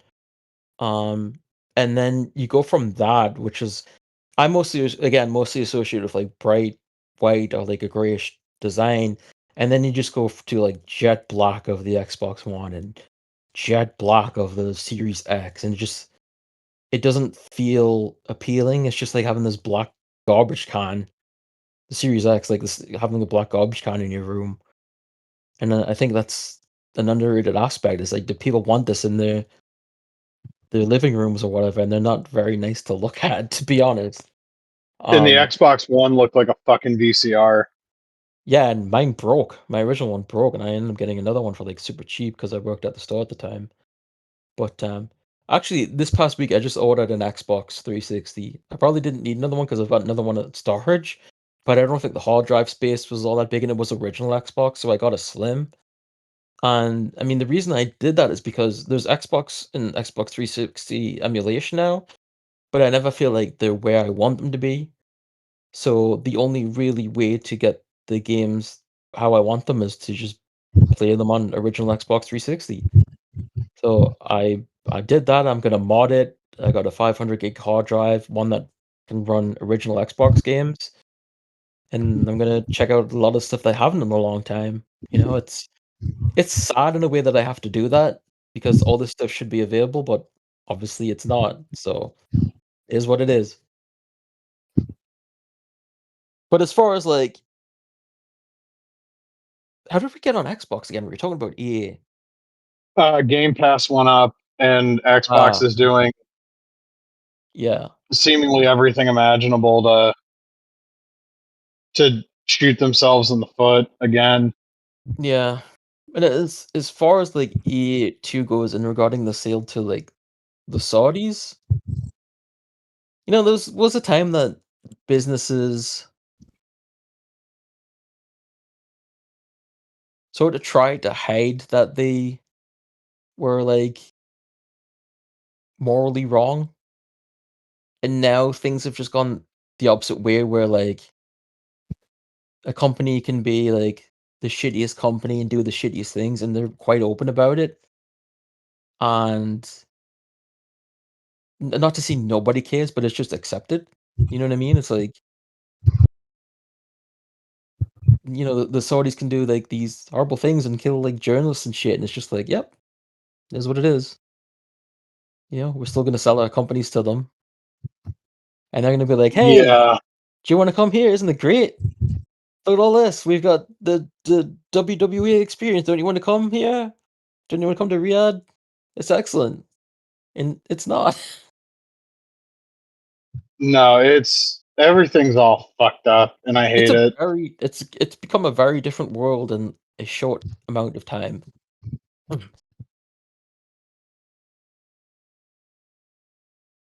Yeah, I wish we could get back to where things weren't so goddamn fucking just terrible, bro. It's a weird time where it's just like there's sort of like no rules anymore. It's just like these businesses are going to do horrible shit and support horrible people. I mean, you see with WWE and UFC and all the shit, and it's bad, but like people love it or they just accept it for what it is, and that's the way it is. Yeah. Speaking of Ninja Gaiden 4, apparently that's Steam Deck verified, and I would love to know how. I I, I don't know. Because Ninja Gaiden 2 Black does not run well at all on the Steam Deck from everything I've seen. And this game is a lot faster. and has There's like always way more shit going on. there's always weird shit like that. Like you play one thing and it's like, how the fuck does this run on the Steam Deck, but this other thing doesn't? Yeah, it's I don't know. I tried to find a physical copy of Ninja Gaiden 2 Black, and apparently that shit did not get released in the US. No. So like you have to import it, which means paying the dreaded tariff. And I gotta be honest with you, I don't think I like the game that much. Well, maybe you could I think find a copy on like eBay from a seller in the US. maybe there's a seller on Amazon that has it, but it's $80. And like again, I don't like the game that much. You see what I got the Wild Rings for? $40, and Yeah, it goes on like yeah, that's eBay crazy. for like 90. Yeah. Well, I don't want to give away. I mean, my friend that I'm referencing here doesn't listen to the show, but there's that WCW DVD that came out in Japan that like every time it pops up on eBay, it's like $500, right? Yep. My friend's like, I've never paid more than like $65 for that DVD on Japanese websites. It's this Yeah. like weird holy grail thing in the West, but in Japan, it's a DVD. Yeah, exactly. And it's really become apparent, like if you're not using buy, like things I know things are different in the US with tariffs and stuff, but like it really blows your mind because like some of the figures that I bought on there that are like some like the mood out of like from the Onita match, like I probably got for probably no more than 60. And I got the Nita from maybe around the same price, and you go on eBay and you see them for like well over $100. It's like I don't even know if they sell. Maybe they don't, but like just the difference what people are asking for is just fucking nuts. Yeah, I don't like using eBay for a whole lot anymore because it feels like we're still doing like old world eBay pricing Yeah, when we know for a fact some of the shit isn't worth that much anymore. And also, it's like it's a fucking scalper's paradise now too. yeah. And I bleh.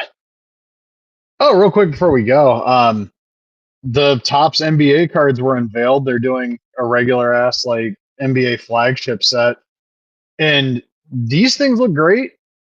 If you were able to get in on the pre-sale, the box for like just a regular hobby box was like 110, which is a lot lower than I was expecting, but it also sold out, which means when it hits the reseller sites, I'm fully expecting these boxes to go for like 250 Oof.